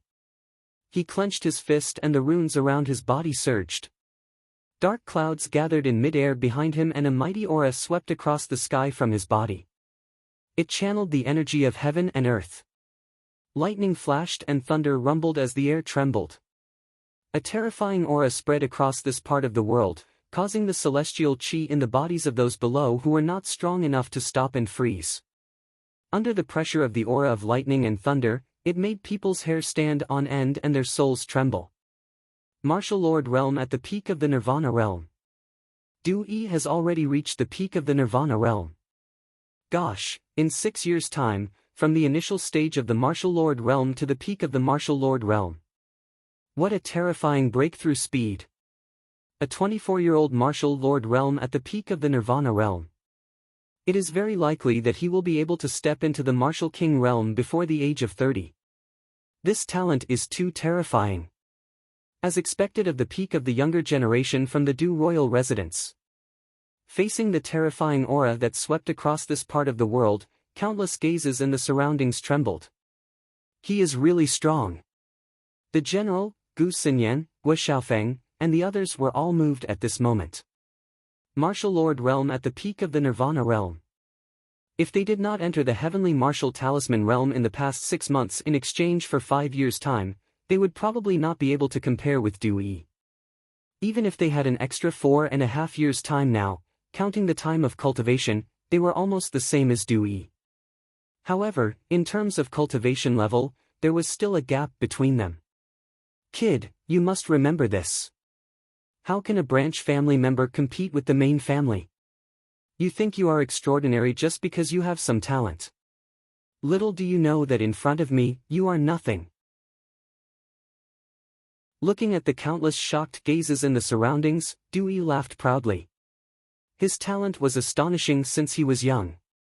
He stepped into the Pulse Spirit Realm at the age of 13 and the Martial Lord Realm at the age of 18. His name shook the empire. Among his peers, other than his elder brother, no one could compare with him. Since he was young, he had followed the elders of the Du family to cultivate in seclusion. He cultivated diligently and comprehended so that he could one day step into the Martial King Realm before the age of 30. Recently, after he came out of seclusion, he heard that there was a Du Xiaofu who was said to be an outstanding talent. He practiced both talisman and martial arts and was ranked first on the martial ranking of Tianwu Academy. He had attracted a lightning tribulation by refining a Dao artifact. He was secretly evaluated by many people in the empire as the true number 1 person in the younger generation. From the elders of the Du family, Du Yi also found out that Du Xiaofu was from the branch family of the Stone City Du family. What qualifications did a member of a branch clan have to be mentioned in the same breath as the proud son of heaven of his main clan? 17 years ago, when Du Yi was 7 or 8 years old, he saw Du Xiaofu's father, Du Tingxian, with his own eyes. He brought a calamity to the Du family. In that calamity, the experts of the Du household were no match for him, and even his father was no match for him. Only Du Tingxian stood proudly in the sky. He was incomparably tyrannical as he swept through his enemies.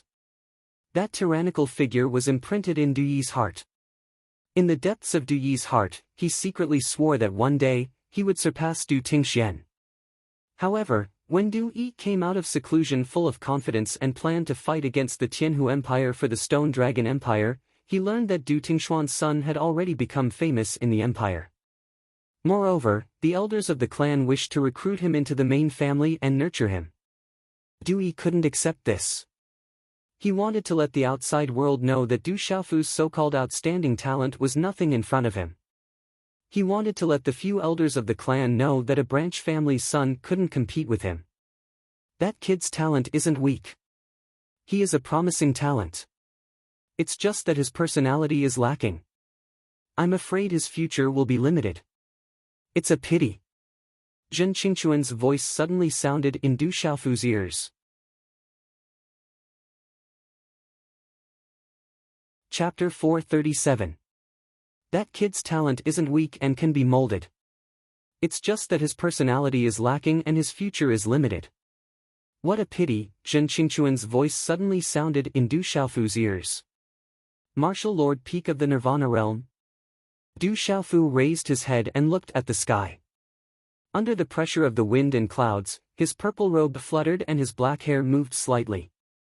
His eyes gradually turned golden. Du Yi laughed coldly. His figure stepped into the air as wind rose and clouds surged around him. This part of the sky suddenly became dusky. His aura was incomparably powerful, causing many ladies in the sky to fall in love with him at first sight, as they quietly relaxed. Chi! Du Yi waved his hand and silver snake-like lightning appeared on his palm. Mysterious runes rippled and a lightning rune light beam condensed. Kid, it's time to let you know the difference between us. As his voice fell, Du Yi's eyes were filled with arrogance and coldness. The lightning light beam in his hand vibrated and his figure pounced down, as if he had turned into a lightning python. With a thunderous roar, he suppressed Du Xiaofu. Wherever the lightning python passed, the space was distorted. Silver snakes flickered and wreaked havoc in the sky. The lightning python contained a destructive aura. Vast and domineering energy poured down like an ocean, wanting to suppress and drown Du Xiaofu. Du Yi actually didn't hold back and wants to suppress Du Xiaofu in one move. Du Xiaofu is not ordinary and is not easy to deal with. If Du Yi wants to suppress Du Xiaofu, he can only go all out. At this moment, countless gazes trembled violently, and their hearts trembled with fear. At this moment, many people gasped for Du Xiaofu and were on tenterhooks. At this moment, facing Du Yi from the Du household, the most powerful youth in the entire empire, could Du Xiaofu, who had walked out of Tianwu Academy, truly resist or lose miserably? Du Xiaofu raised his eyes and gazed at the beam of lightning that flashed down from the sky at lightning speed. Golden talisman markings could be faintly seen spreading within his golden eyes. Under the horrified gazes of everyone present, he had no intention of dodging at all. Golden profound energy enveloped his entire body, and he allowed the terrifying beam of lightning to directly strike down. Under the horrified gazes of the crowd, the lightning bolt in Du Yi's palm, which was like a lightning python, directly bombarded Du Xiaofu's chest like an impact cannon. Boom! Countless lightning runes editor, Chris editor, Chris editor, Chris editor, Chris Du Xiaofu's Chris Chris, Chris Chris. Chris Chris. Du boom, as the lightning beam from the palm fell, Du Xiaofu's body was suddenly surrounded by terrifying lightning runes. Lightning flashed and wreaked havoc all over his body, just like silver snakes sweeping across the sky. Under the terrifying impact force, Du Yi's eyes revealed a cold sneer. His palm struck against Du Xiaofu's chest. Chi la la. Du Xiaofu's feet, one in front and one behind, was knocked back horizontally. His feet rubbed two deep cracks on the hard stone floor. The stone floor was overturned, broken stones were shot out, and a terrifying storm swept out along with lightning and thunder. Rumble. Rumbling sounds could be heard from the surrounding streets. Large numbers of magnificent buildings in the surroundings exploded one after another, erupting with boundless light energy. Lightning runes dyed the entire sky incomparably resplendent, and the ground trembled incessantly. What a terrifying Du-yi! His cultivation at the peak of the Nirvana realm of the Martial Marquis realm is enough to make ordinary Martial Marquis realm complete cultivators not dare to fight head-on. I'm afraid Du Xiaofu is going to be suppressed and killed. The best outcome is that he will be on his last breath. As expected of the most powerful young generation from the Du household. He's so terrifying. Such a terrifying attack power made people's hearts tremble. Even Ouyang Qiu from the Ouyang household who was in the crowd was shocked at this moment. His eyebrows suddenly furrowed. You can't even withstand a single blow. Du-yi sneered arrogantly. His palm was tightly pressed against Du Xiaofu's chest. He could feel that the vast lightning attack that he had activated poured into Du Xiaofu's body. Under the destructive power of the lightning, Du Xiaofu couldn't even withstand a single blow. He was afraid that his body would explode and die. A person from a branch family, with a reputation and some ability, but in the end, in front of him, he was nothing. Is it because you can't withstand a single blow, or is your attack useless against me? Suddenly, within the lightning talisman that was wrapped in the raging bright light, when Du Xiaofu's figure stomped on the ground for the last time, the ground shattered, the street cracked, and countless of bluestone floor shattered. Countless cracks spread continuously. Du Xiaofu stretched out his palm. A gush of golden xian qi surged out from the bright lightning. His entire body seemed to have monstrous talisman patterns that were about to burst out. These talisman patterns were different from the talisman patterns on the golden-winged giant rock's body. However, their aura was equally domineering. At this moment, Du-yi seemed to have suddenly felt something. The expression in his cold and arrogant eyes changed. His palm moved away from Du Xiaofu, and his figure instantly retreated. In his mind and soul, a trembling chill climbed out from the depths of his soul. Roar!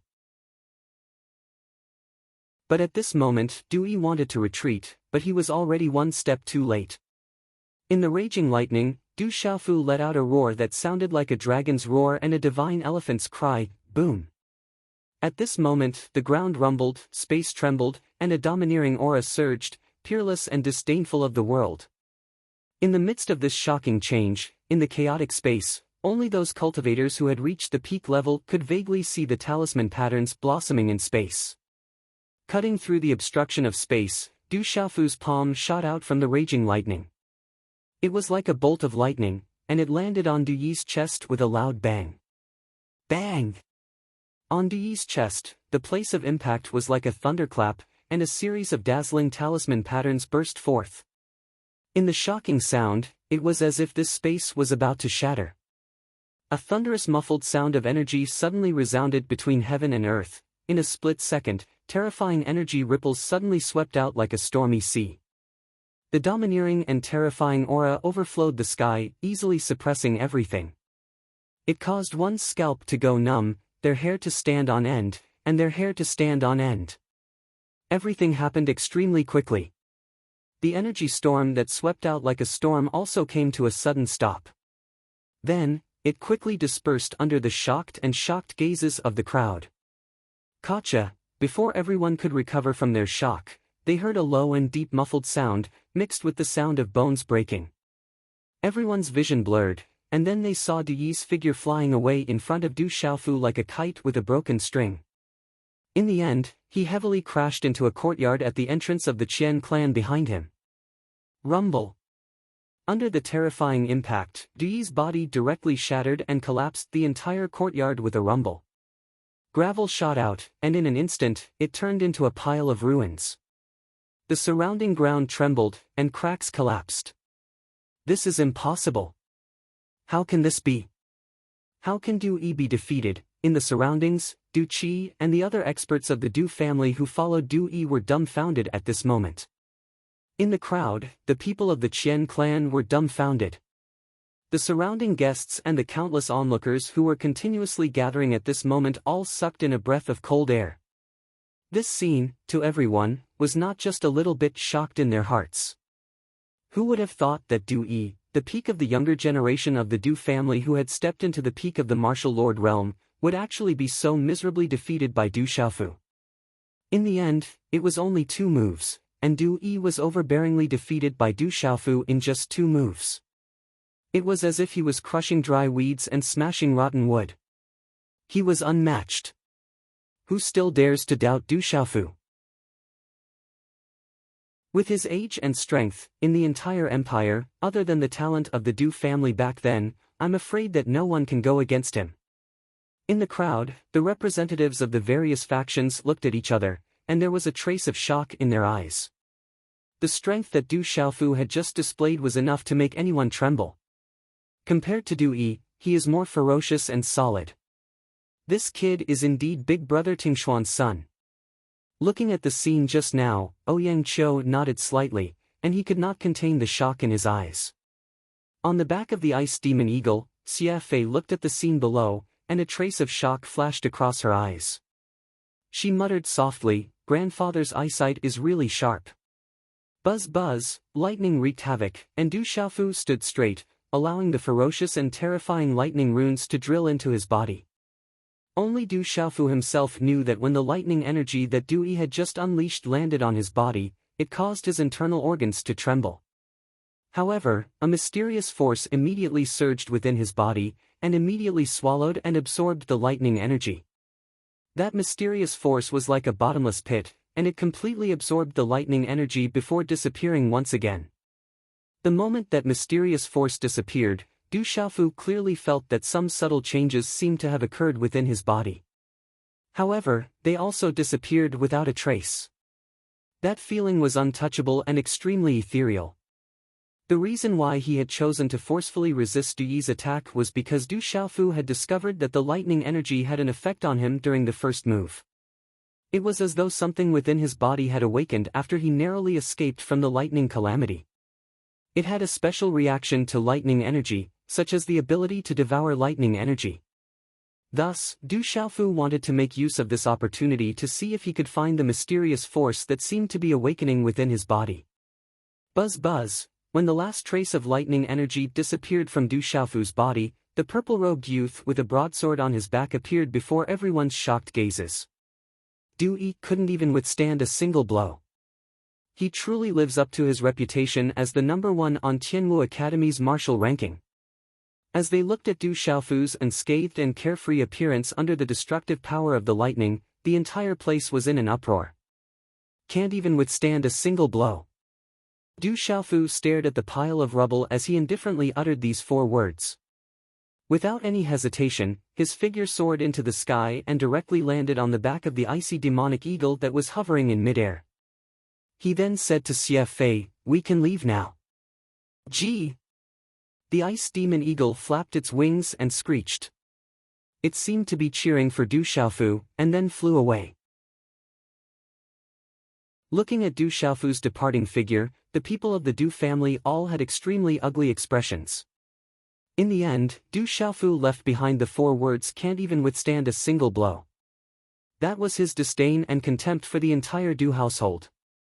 The peak existence of the younger generation of the Du family, Du Yi, was actually so weak that he couldn't even withstand a single blow. The face of the Du family this time was even more lost than yesterday when all the experts were swept away. Ka, within the pile of rubble, Du Yi's body struggled to climb out. The surrounding Du Qi and several other Du family youths immediately went forward to support Du Yi. But at this moment, Du Yi's elegant white robe and black hair were already in a sorry state. His face was pale, and the corners of his mouth were dripping with blood. From his dispirited aura, it was unknown how many bones in his body had been shattered by Du Xiaofu. With just one move, he had lost the ability to fight again.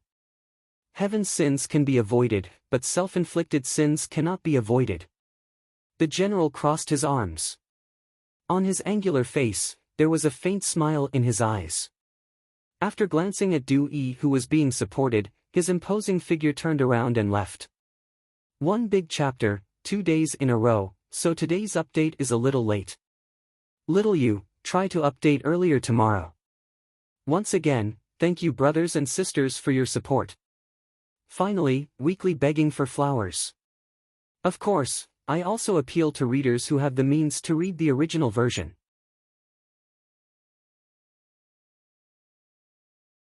Chapter 438.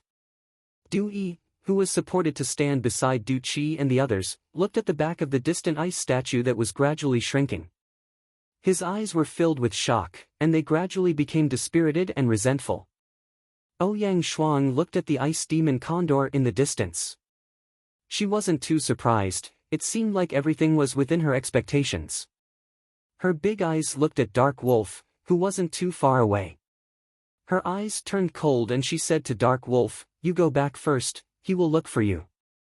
Remember what you said, if not, my Ouyang Palace will be the first to hunt you down." "Yes, Dark Wolf, will definitely remember this."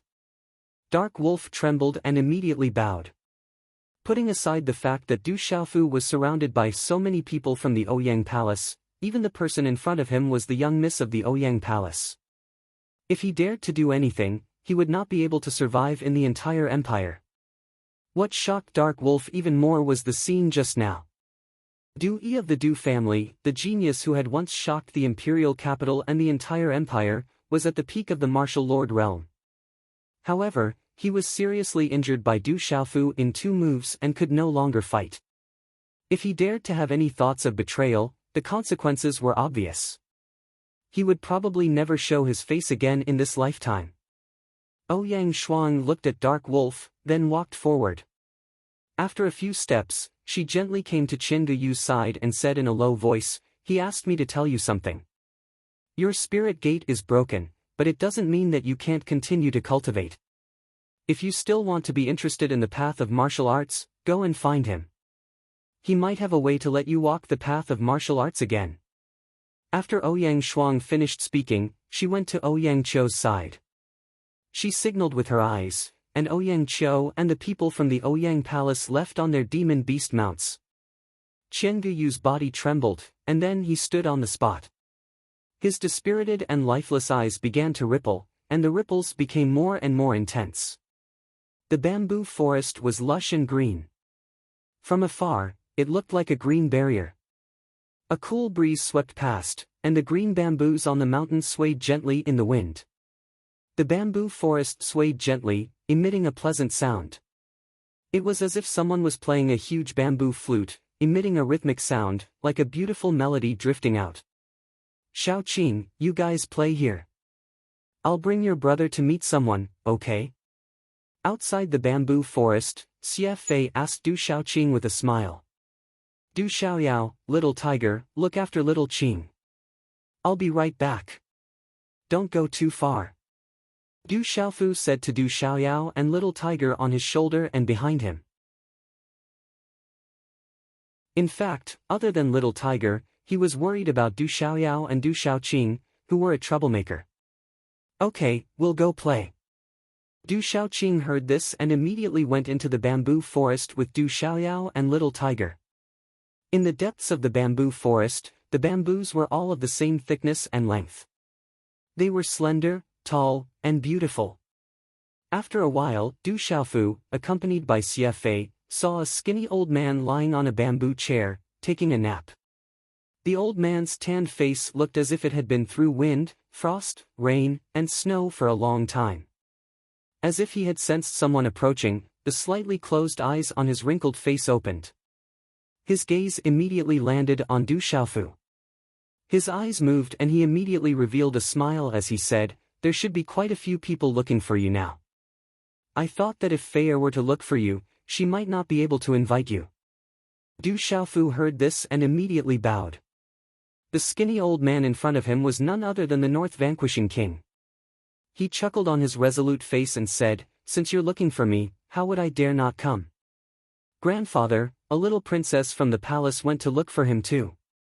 But he said he wanted to visit grandfather first before going to the palace." Xie Fei walked over slowly from the side. She was beautiful and charming, and she reached out to help the North Vanquishing King up from the bamboo chair. Hearing this, the North Vanquishing King was slightly stunned. On his skinny and dark face, his eyes were quite bright without any turbidity. He looked at Du Xiaofu for a few seconds and then said with a smile, "Good boy, this old man didn't misjudge you. This guy just fought with Du Yi from the Du family in the Qian family. Du Yi has also reached the peak of the martial lord realm, the Nirvana realm. Xia Fei told the North Vanquishing King about what happened just now in a light tone. You fought with the Du family? The peak of the martial lord realm, the Nirvana realm? That guy is really scary. I really don't know what kind of good deeds the Du family has accumulated to have so many young people. Hearing this, the North Vanquishing King sighed. He then looked at Du Xiaofu and said, You didn't lose when you fought with Du Yi, right? This, Du Xiaofu didn't know what to say, so he smiled faintly. Xia Fei opened her red lips slightly and said to the North Vanquishing King, Du Yi lost in 2 moves, and he lost very badly. Hearing this, the North Vanquishing King's bright eyes were also stunned. From the words lost very badly, it wasn't hard to imagine some things. Du Yi, who was at the peak of the martial lord realm, the Nirvana realm, was defeated in 2 moves. With the North Vanquishing King's eyesight and experience, he naturally knew what this meant. The new generation excels the old, and there are talents in every generation. The North Vanquishing King looked at Du Xiaofu. He was skinny, and the plain long robe he wore made him look like a bamboo pole carrying a cloth bag. After a long while, he came back to his senses. With shock in his eyes, he said, I only knew about some things between you and the Du family yesterday. So you have that kind of relationship with the Du family, and you are even Du Tingshuan's son. Like father, like son. Old Mr. knows my father. Hearing this, Du Xiaofu frowned and said, Old Mister, can you tell me about the things between my father and the Du family? You still don't know about the things between your father and the Du family? The North Vanquishing King was a little surprised. From the news he got yesterday, he thought this fierce little guy already knew about the things that happened back then. Otherwise, he wouldn't have gone to wipe out the Du family. I don't know much. Du Xiaofu also didn't know much about the drunkard's father and the Du family. He only knew from his elder sister that the drunkard's father was very close to the Du family, and that the Du family and the Du family were of the same origin. I also don't know much about the things that happened back then. After all, it's a matter of the Du family. If you have the chance, you can ask your father, and he will know. Looking at Du Xiaofu, the North Vanquishing King spoke after a while. There was an obscure look in his eyes, as if there was something that he couldn't say. Old Mister, how have you been recently? Du Xiaofu didn't ask any more about the drunkard's father and the Du family. After all, it was a matter of the Du family, and the North Vanquishing King probably didn't know much about it. I'm still the same, but I'm afraid I won't be able to live much longer. The North Vanquishing King stretched his thin body. His originally thin body now looked more like a long mulberry stick. Heaven helps the worthy, I'll be fine. Du Xiaofu knew that the North Vanquishing King was injured, and even the King of Medicine couldn't do anything about it. He didn't know if the King of Medicine really couldn't do anything or if he was just pretending. Du Xiaofu made a mental note that when he went back, he must ask the King of Medicine again. This thin old man in front of him had helped him before, and he must repay his kindness. Maybe this is fate, and it's not up to people at all. It's good that you've thought it through. After living for so long, you're already stronger than many people. You should be content. The North Vanquishing King smiled, looked at Du Xiaofu, and said, At that time, the King of Medicine said that I would die in at least half a year, or at most 3 years.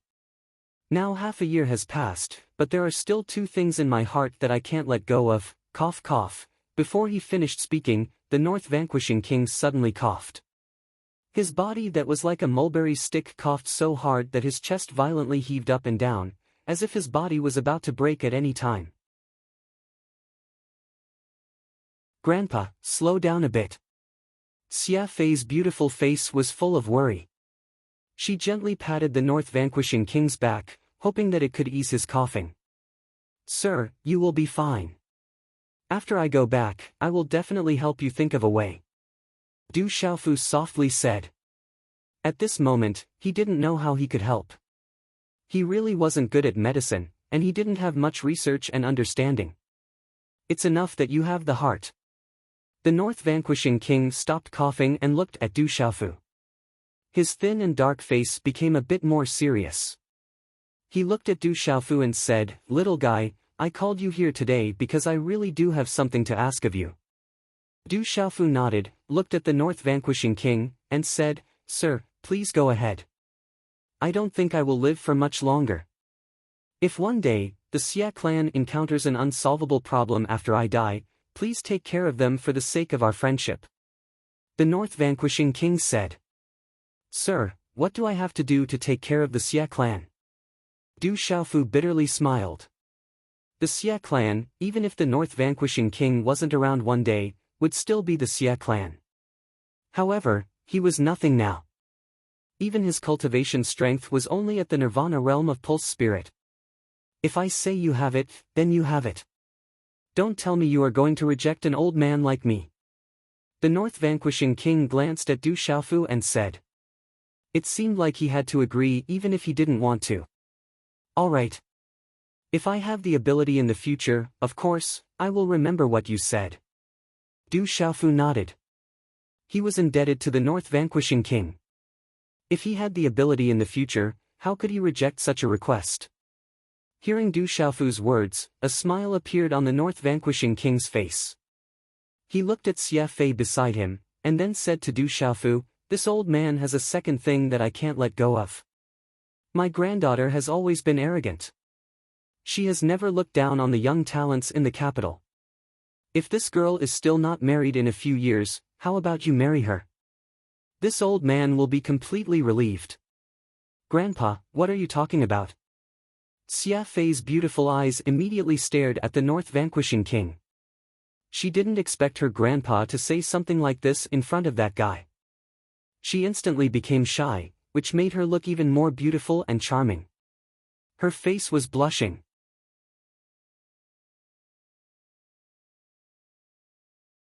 Chapter 439.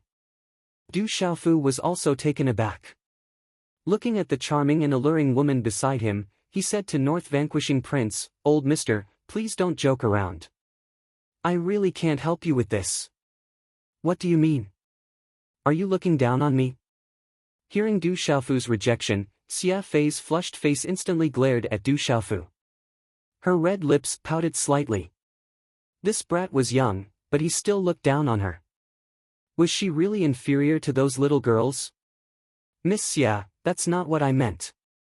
You're noble, beautiful, and have an extraordinary aura. How would I dare look down on you? I'm the one who's not good enough." Du Xiaofu clicked his tongue. He didn't know how he had offended Xia Fei again. However, her coquettish look was actually quite beautiful. If he could marry her, his drunkard father, first uncle, and second uncle would probably be very happy too. "Du Xiaofu, what are you thinking about? How can you think about these things before the whole family reunites?" Du Xiaofu scolded himself silently and put away his messy thoughts. "That's more like it. However, it's not that you're not good enough. It's just that I won't be with you guys anymore. You guys take your time chatting." Xia Fei finally softened her tone towards Du Xiaofu. However, she seemed to have thought of something. Her beautiful face froze, and her face flushed red again. Her beautiful figure flashed away. This girl, North Vanquishing Prince, was all smiles. He seemed to be very happy today. However, he started coughing again. "Old mister, take it easy." Du Xiaofu immediately supported North Vanquishing Prince. Mimicking Xia Fei, he gently patted North Vanquishing Prince's back, hoping to ease his coughing. "Don't call me old mister. Your father Du Tingxian and this old man have met a few times before. He also called me Uncle Xia. You can call me Grandpa from now on. You won't lose out." North Vanquishing Prince looked at Du Xiaofu, his dark and wrinkled face full of kindness. "Thank you, grandfather," Du Xiaofu said softly. Since his drunkard father had called him uncle, it was indeed not a loss for him to call him grandfather. Good. Then he looked at Du Xiaofu and said seriously, "Good boy, you actually called me grandpa. Then remember, from now on, you are half a member of the Xia family, half a grandson of this old man. In the imperial capital, you just don't bully others. But if someone bullies you, you don't have to be afraid. You have the whole Xie family behind you, so you don't have to give face to anyone. Looking at the skinny old man beside him, Du Xiaofu felt warmth in his heart.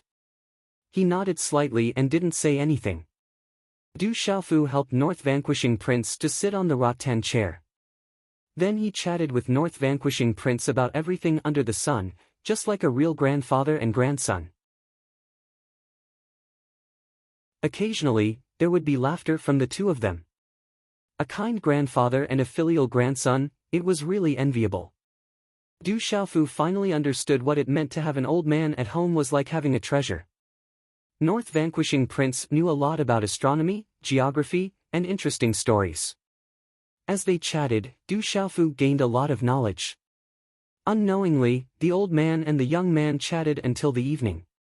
When the sky was about to turn dark, Du Xiaofu said his goodbyes and left. The sun was setting, and the silvery gray dew shrouded the bamboo forest. A gentle breeze gently blew the green bamboos, making continuous sounds.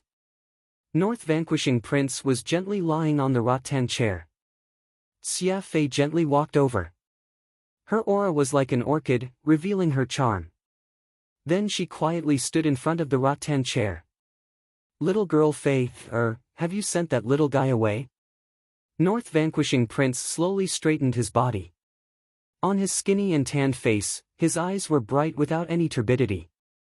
He should have gone to the palace. Xia Fei's beautiful eyes slightly looked around. A gentle breeze blew through the bamboo forest, and a few strands of hair casually fluttered around her waist. Her eyes hesitated for a while, before she asked North Vanquishing Prince, "Grandfather, why didn't you tell him about the matter between his father and the Du household? I feel sorry for that little guy." The Du household had already gone overboard 17 years ago, and this time they are still going overboard. I really don't know what that old man of the Du family is thinking. Does he think that he can pretend that nothing happened just because he is in seclusion? North Vanquishing Prince's bright eyes suddenly surged with a fierce glint, as if a dormant beast had suddenly awakened. He said, "Since that little guy called me grandfather, then he is my grandson. That old man of the Du family turned a blind eye, but I am still alive. If the Du household goes overboard again, I will not agree. Grandfather, take care of your body," Xia Fei said softly. Her bright eyes were fluctuating. She had not seen her grandfather so agitated for a long time. Phew, North Vanquishing Prince's breath eased a little. He turned around to look at Xia Fei, and said, "Little girl Fei, keep an eye on the things outside. As long as he is in the capital, you can't let him be bullied. And the palace, there are some things that he is not clear about. Don't let him be used by others. If necessary, remind him." "I understand." Xia Fei nodded, looked at North Vanquishing Prince, and said, "Grandfather, then he will be my little brother from now on?" "Sigh, if that little guy is my grandson-in-law, it would be great." North Vanquishing Prince sighed, and said softly, "I don't care about you young people's matters. Little girl, if you don't do it now, then in the future, that little guy will be taken away by those fat little girls. It will be too late for you to regret. That little guy's strength is not bad." On the street, Zhen Qingquan's voice came into Du Xiaofu's ears. "Little guy." Du Xiaofu was surprised, and immediately asked Zhen Qingquan, who was in the small pagoda, "Brother Qingquan, how old are you? Anyway, that little guy is just a little guy in front of me." Zhen Qingquan's voice sounded very proud, and then he said to Du Xiaofu, "Pay attention these days, and help me find some elixirs and pills that can help the primordial spirit." "Okay, no problem," Du Xiaofu said. At dusk, the palace under the curtain of the night was shockingly huge. The red palace walls were so tall that it looked like a giant dragon entrenched in the dragon city. Du Xiaofu, Du Xiaoqing, Du Xiaoyao, and the little tiger arrived in front of the palace. The huge palace gate was spacious, and it was heavily guarded. There was no place to hide, and the palace guards came up to question them from afar. When Du Xiaofu took out the dragon pattern token given to him by the second princess Cheng Yen and said that he was looking for the second princess, the eyes of the guards trembled, and the look in their eyes changed. The head guard personally led the way, and very respectfully led Du Xiaofu, Du Xiaoqing, and the others into the palace. Walking into the palace, Du Xiaofu sighed. The inside of the palace walls was even more magnificent than the inside of Prince Xie's mansion. There was a building every 5 steps, and a pavilion every 10 steps. The corridors were winding, and the eaves were high. It was unknown how far it stretched. The yellow and red glazed eaves outlined a huge winding silhouette in the vast palace. It was magnificent and magnificent. What a powerful aura! What caused Du Xiaofu to be the most amazed was that he could feel a majestic aura crushing down on him the moment he stepped into the palace. It was as if a huge dragon was present in the palace. Could this be the legendary imperial dragon aura? Du Xiaofu thought to himself. Just in the afternoon, he heard some interesting stories from the North Vanquishing Prince, and one of them was the imperial dragon aura. It was said that the imperial dragon aura could only be found in the palace, and it was very powerful. The aura inside is not weak. Du Xiaoqing also noticed the aura inside the palace. Although she was a little surprised, she did not pay too much attention to it. Following the head guard, Du Xiaofu did not know how many palaces they had passed. After that, the head guard handed him over to a palace maid who looked to be in her 30s, and they continued to walk into the palace. Along the way, Du Xiaofu only looked around at the golden glazed tiles and the multi-eaves palace roofs. Under the setting sun, it was a splendid scene. When the last ray of light disappeared, Du Xiaofu finally arrived at the entrance of a palace. There was a sentry every 3 steps, and there was a sentry every 5 steps. Along the way, there were many palace guards patrolling. The palace was tall and majestic, with an antique style. It had vermilion pillars, and on a huge and gorgeous horizontal board, there were 3 words, Guangmoon Palace. Sir, this is the Guangmoon Palace, where the first princess and the second princess live. The first princess has ordered that we are not allowed to enter the Guangmoon Palace at will. Therefore, sir, please go in and find the second princess. After the palace maid finished speaking to Du Xiaofu, she still seemed to be a little worried. She specifically told Du Xiaofu, the backyard of the palace is mostly for the women. If you do not have the golden dragon token and are not an ordinary VIP, you will not be able to come here. Sir, please do not wander around. If you are encountered by the patrolling guards, it will cause trouble. I know. Thank you for leading the way. Du Xiaofu nodded in response. Sir, you are too polite. The palace maid was a little surprised.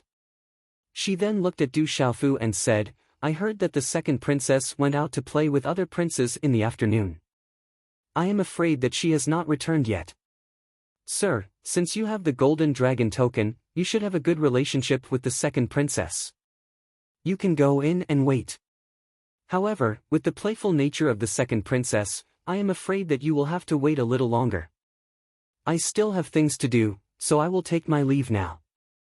With that, the palace maid retreated respectfully and turned to leave. Du Xiaofu raised his head and looked at the Guangmoon Palace in front of him. There were 3 floors, and the cornices were ancient red and yellow. The upper floor was light green, and the color scheme was elegant. At this time, the sun was setting in the west, and the curtain of night was beginning to fall. The night fog lingered around the palace, and the pavilion was in the haze, appearing and disappearing from time to time. It was extremely beautiful. Xiao Yu, continue to write. Ask for flowers, recommend coffee.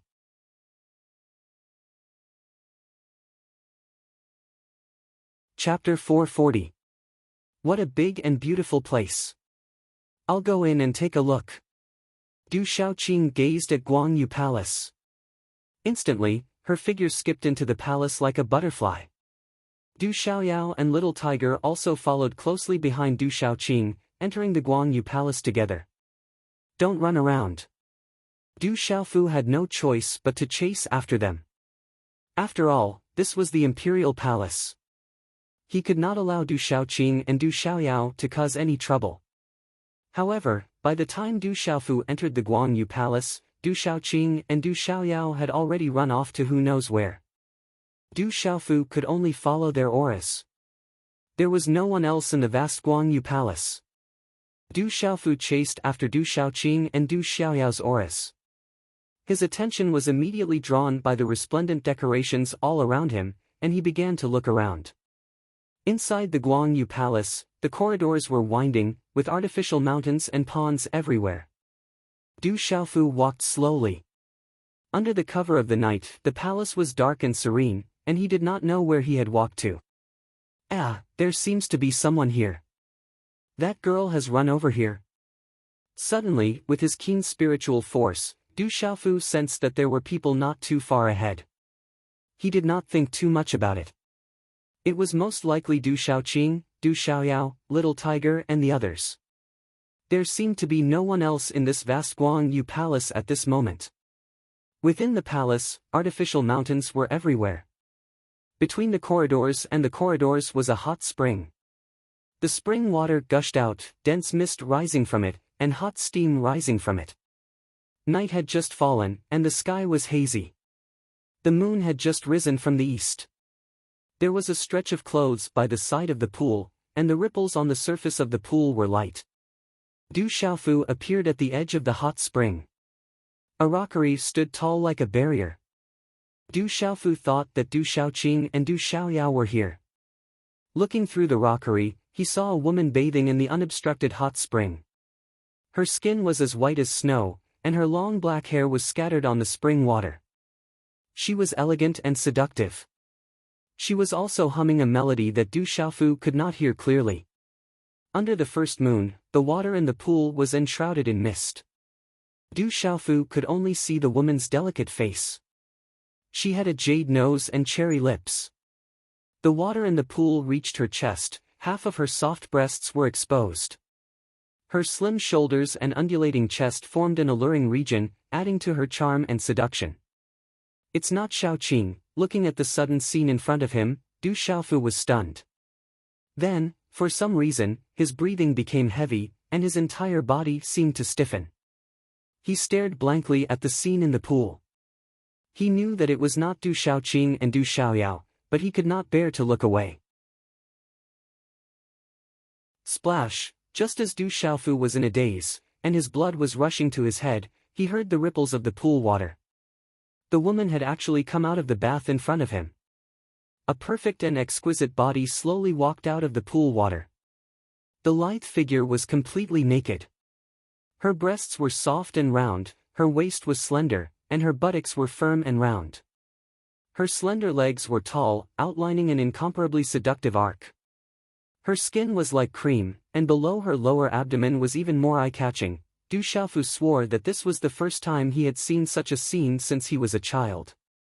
Du Xiaofu swore that in his 17 years of life, this was the first time he realized that he was actually not a gentleman. Because at this moment, when he saw this hot and charming scene, he did not leave. Instead, he opened his eyes wide and looked up and down. He even swallowed a mouthful of saliva in his throat. Who is it? Suddenly, just as Du Xiaofu could not help but swallow a mouthful of saliva, the woman who slowly walked out of the hot spring suddenly shouted. In a short moment, a palm print suddenly slammed on the rockery. Rumble! The rockery suddenly collapsed. The gravel collapsed and fell into the pool water. Quickly, waves of water shot up to the sky. Oh no, I've been discovered. Du Xiaofu came back to his senses. He felt a little guilty. Qi gushed out from the soles of his feet, and he immediately retreated. He did not dare to stay any longer. Qi! However, the woman's speed was as fast as lightning. She was even faster than Du Xiaofu had imagined. Her body suddenly appeared in front of Du Xiaofu as he turned around and was about to leave. Without any hesitation, she directly slapped out with her palm. Miss, this is a misunderstanding. Du Xiaofu shouted. Due to his guilty conscience, he did not dare to use too much strength. His palm came over and lightly slapped out with lightning speed. It's you, and in this split second, the woman seemed to have recognized Du Xiaofu. She was so shocked that her entire body trembled. Her delicate face changed greatly, and the palm print that she had slapped out also stopped in front of Du Xiaofu's chest. However, in his hurry, Du Xiaofu did not look carefully. Only when he felt the woman's scream did he realize that the woman had stopped. However, he was unable to stop himself. Although he hurriedly retracted his profound chi, his right hand still landed on the woman's chest. Immediately, Du Xiaofu felt that where his palm touched, the soft area was smooth and soft. The woman did not realize that she was still naked at this moment, and even more so, did not expect such a thing to happen. She only felt a sudden numbness on her chest, as if she had been electrocuted. "You hooligan, little bastard!" With a delicate shout, the woman's slender palm print stopped. A wave of profound chi immediately surged out and landed directly on Du Xiaofu's chest. Walala, Du Xiaofu's body flew backwards. He was originally at the edge of the pool, and in his panic, he was immediately thrown into the hot spring pool, causing a large wave of water. Plop, just as Du Xiaofu was caught off guard, he choked on a mouthful of water. Just as his body emerged, he saw the figure in front of him descend like lightning. A snow-white arm directly pressed down on his shoulder, and she hurriedly said, "I'm warning you, quickly close your eyes and hide in the pool. You're not allowed to peek, or else I won't let you off." Before Du Xiaofu could regain his senses, he was forcefully pressed into the hot spring by the woman, and in his panic, he choked on another mouthful of water. "Big sister, I'm back. Was there anyone here just now?" Just as Du Xiaofu was being forcefully pressed into the hot spring by the woman, a girl with short braids walked over and looked at the wet surroundings suspiciously. "No, I've been bathing alone. Why are you back?" The woman didn't know why, but she also felt a little guilty. Thinking about the scene just now, her delicate face immediately flushed red. Fortunately, it was night, and the hot spring water was able to relax the meridians and strengthen the circulation of qi and blood, so it was difficult for people to notice anything strange. The girl looked to be about 16 or 17 years old. Under her slender eyelashes, her big eyes were sparkling like black gems. She looked at the woman in the pool and said, "Is that so? Coincidentally, I also want to bathe. After playing with them for the whole day, my whole body is about to stink." As soon as her voice fell, the girl leaped, and the layers of her clothes immediately fell off. Then, a bright and clean body like white jade directly jumped into the pool, causing a large wave of water. "Second sister," the woman shouted, but before her voice fell, the girl with short braids had already fallen into the pool. The pool water was clear, and under the moonlight the scales rippled. Du Xiaofu didn't close his eyes as he was told. In the clear pool water, he could vaguely see two seductive bodies in front of him. One was alluring, and the other was carrying a kiji. Faintly, Du Xiaofu heard a familiar voice saying, "Big sister, why do you always put your hand in the water? Help me take a look. Was your chest the same size as mine back then?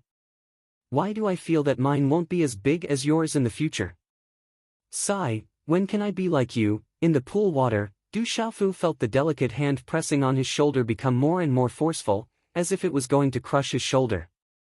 Pain came from his shoulder. Du Xiaofu struggled a few times, but the strength of the slender hand did not lessen. Instead, it increased in strength. This woman, she must be doing it on purpose. Du Xiaofu thought to himself. He couldn't be bullied for nothing, so he didn't hold back and pinched into the pool. He didn't know where he pinched, but it was firm and smooth to the touch. Ah! In the hot spring, the short-braided girl suddenly screamed. She felt a sharp pain coming from her buttocks. She immediately glared at the woman and stretched out her hand to touch her buttocks, saying, "Big sister, why did you pinch me? I wanted to see if you've grown sturdy after all these years." The woman immediately understood the reason. Her beautiful face didn't change, but she secretly clenched her teeth and exerted more force on Du Xiaofu's shoulder. That shameless bastard, he had taken advantage of her in the mountain range of savage beasts. Now, He was actually reaching out his evil claws to her second sister. She definitely couldn't let him off. Even if you see if I've grown sturdy, you can't use so much force. The short-braided girl glared at the woman and then continued to bathe. In the pool, Du Xiaofu's shoulder was getting more and more painful, but he could only endure the pain. When he heard the scream, he realized that he had pinched the wrong person. He didn't dare to make a sound, but he didn't hold back. His hands started to pinch everywhere. He didn't care where it was, he just pinched first. Who asked this woman to use so much force? His shoulder was about to be crushed. Thump, thump, thump. Instantly, the pool water beside the woman surged as Du Xiaofu carelessly pinched countless places. Big sister, what are you doing? Looking at the surging pool water beside the woman, the short-braided girl asked doubtfully. It's nothing. You can go back now that you're done. I'll soak some more. The woman squeezed out a smile as she spoke to the short-braided girl. Take your time, I'll go back first. Strange, Senior Du clearly said that he would come to the palace later, why hasn't he come to find me yet? She put on her long dress and left. In the end, she turned around and said to the woman with a bitter expression, Big sister, be gentler next time. My butt hurts because of you. Today is the third night watch. I personally feel that this chapter should be condensed. However, I also feel that although some ink seems unnecessary, it is related to some of the later plot foreshadowing, so it cannot be omitted. Tomorrow, on the 4th, Xiao Yu will continue to update on the 5th. It should be around 7 p.m. If the fresh flowers reach 2:49 p.m. tomorrow night, Xiao Yu will update 10 p.m. Please don't update 2:50, or I will cry.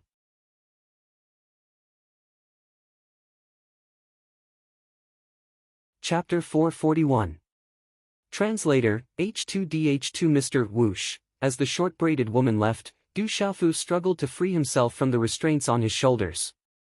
His head poked out of the hot spring, stirring up a lot of waves.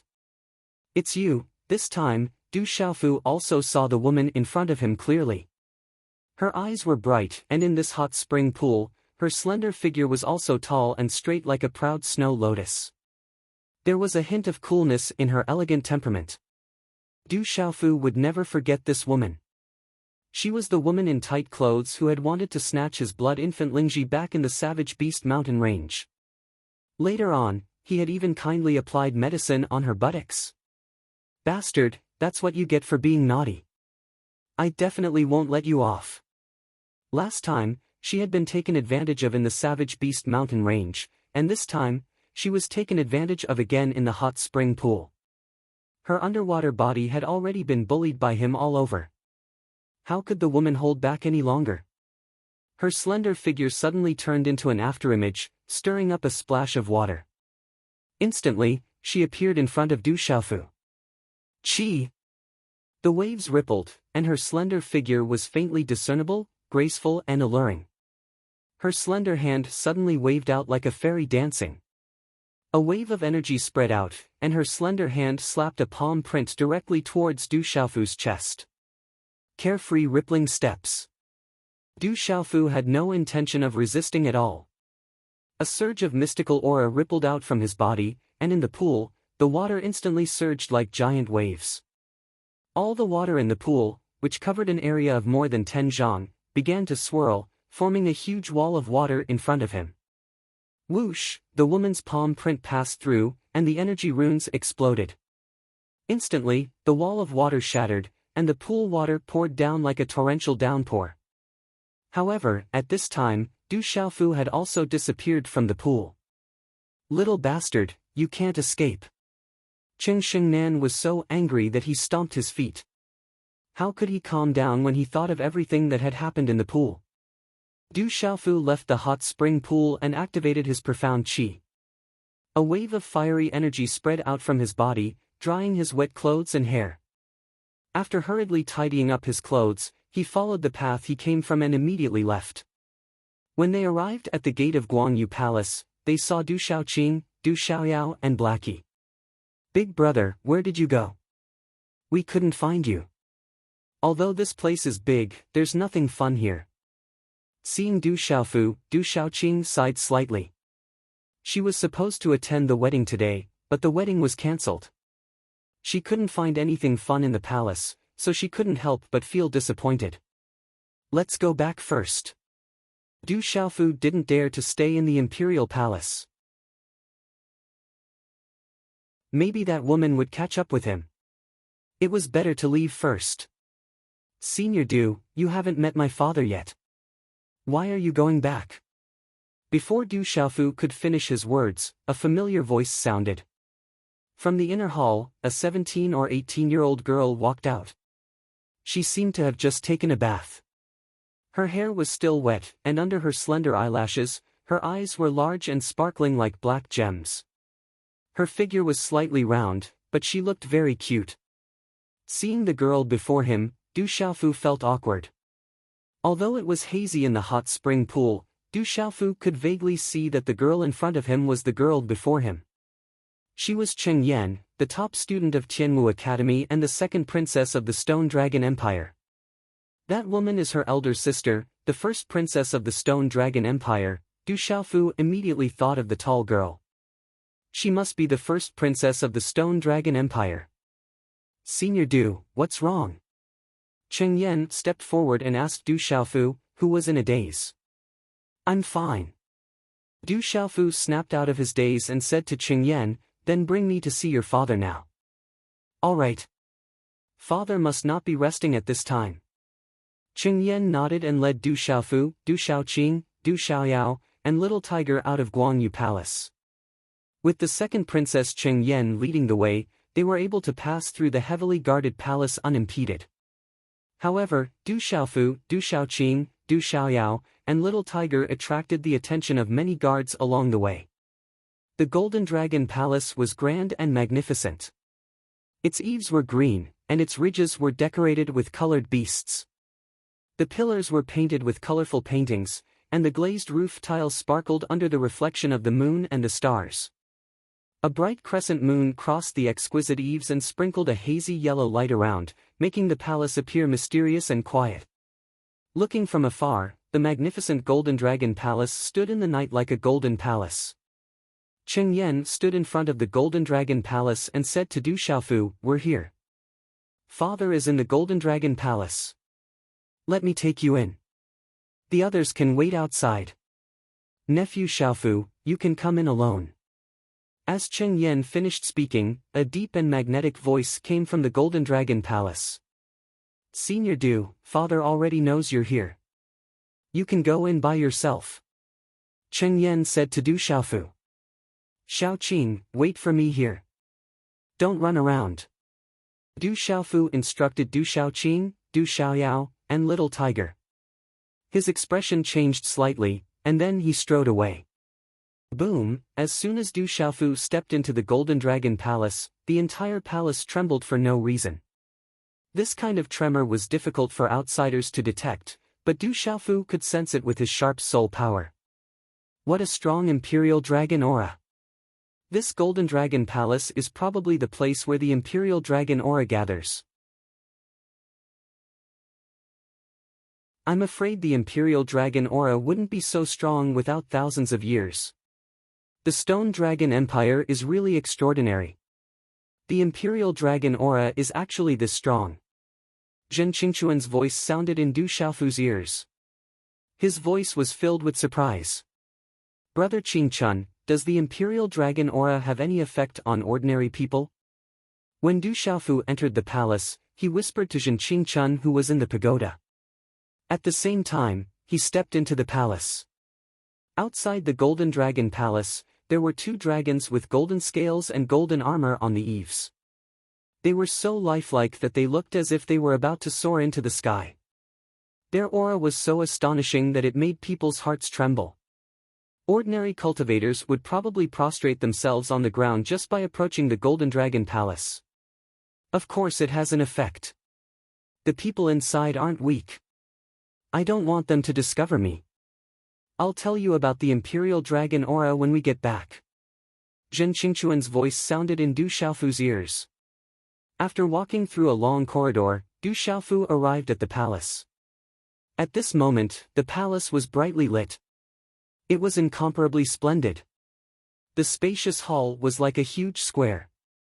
The inner pillars of the hall were supported by many red pillars, and each pillar was engraved with a coiling, lifelike golden dragon. It was a spectacular sight. The imperial dragon aura was everywhere. It made it difficult to breathe and stagnated one's Shen qi. In the center of the palace, a figure in a dragon robe was standing with his hands behind his back. He was rather fat. He wasn't very tall, but he had an absolute majesty. At this moment, he was standing in the middle of the palace. It was as if there was a golden dragon circling around him. It was intimidating even from afar. "Greetings, Emperor Cheng." Du Xiaofu bowed slightly. The figure in the dragon robe should be the Emperor of the Stone Dragon Empire. He was known as Emperor Cheng and controlled the entire Stone Dragon Empire. What a powerful aura! At this moment, facing Emperor Cheng, Du Xiaofu felt the same kind of pressure he had felt when facing King Protector the day before yesterday. Perhaps it was because of the Imperial Palace's dragon qi, but this pressure was even more powerful than the one he had felt when facing King Protector the day before yesterday.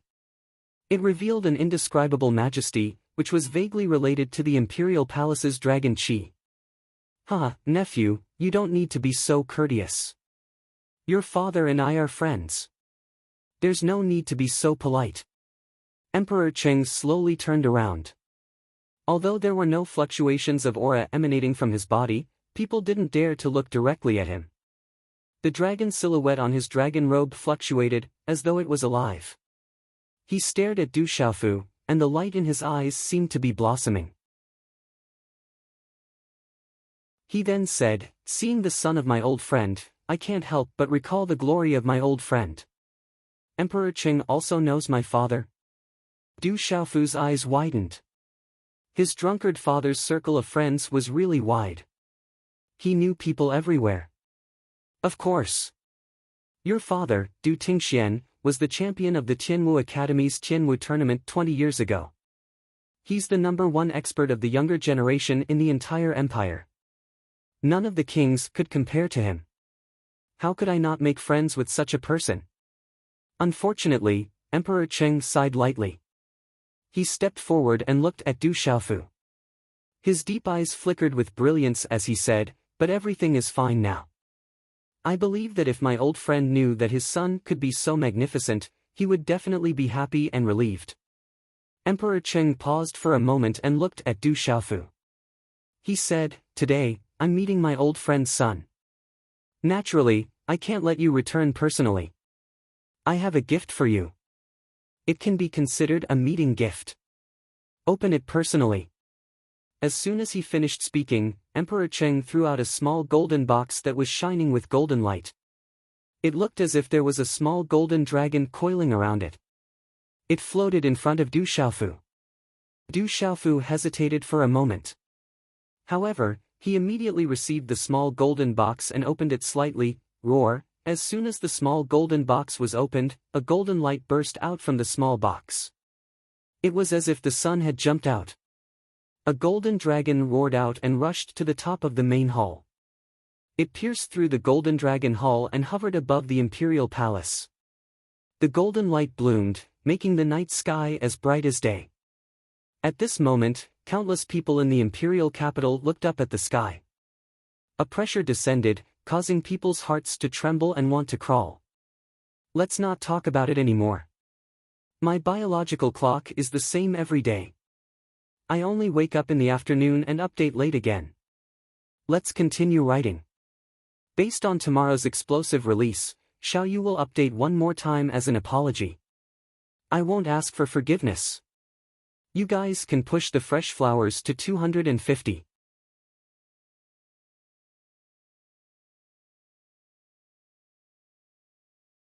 Chapter 442. The golden dragon opened its mouth and shouted, "Stone City Du Xiaofu, talented and brave, is conferred the title of Brave Marquis." His voice was like thunder, accompanied by an oppressive might that resounded throughout the imperial capital. This is the title of Brave Marquis. Du Xiaofu has been conferred the title of Brave Marquis. Usually, Only kings are conferred the title of emperor. This is the first time a marquis has been conferred the title of emperor. Du Xiaofu doesn't seem to be a martial marquis yet. To be conferred the title of marquis before becoming a marquis, what a great honor. Being conferred the title of marquis is enough to be called the leader of all marquises. Even the talent of the Du family doesn't seem to have the title of brave marquis. Within the imperial capital, there was a hubbub of discussion. In an instant, many forces were moved. What was the imperial palace planning to do with the title of brave marquis? Were they going to support Du Xiaofu? In the Du family, many auras fluctuated and many gazes flickered. Stone City Du Xiaofu, is the Qing family doing this on purpose? Are they finally starting to act against the Du family? What is the imperial palace trying to say? Are they explaining to Tianwu Academy, or does it have something to do with the Divine Light Court? Could it be that Du Xiaofu has already made the imperial palace make a decision? Stone City's Du family and Duke Du's residence are going to be lively this time. Within the imperial capital, sighs could be heard from the various dukes' residences. In the main hall, Du Xiaofu raised his head and was shocked when he heard the thunderous voice. He then lowered his head and saw a token in the shape of a ferocious tiger within the small golden box. It was shining brightly and looked ferocious. This is your identity as the brave marquis.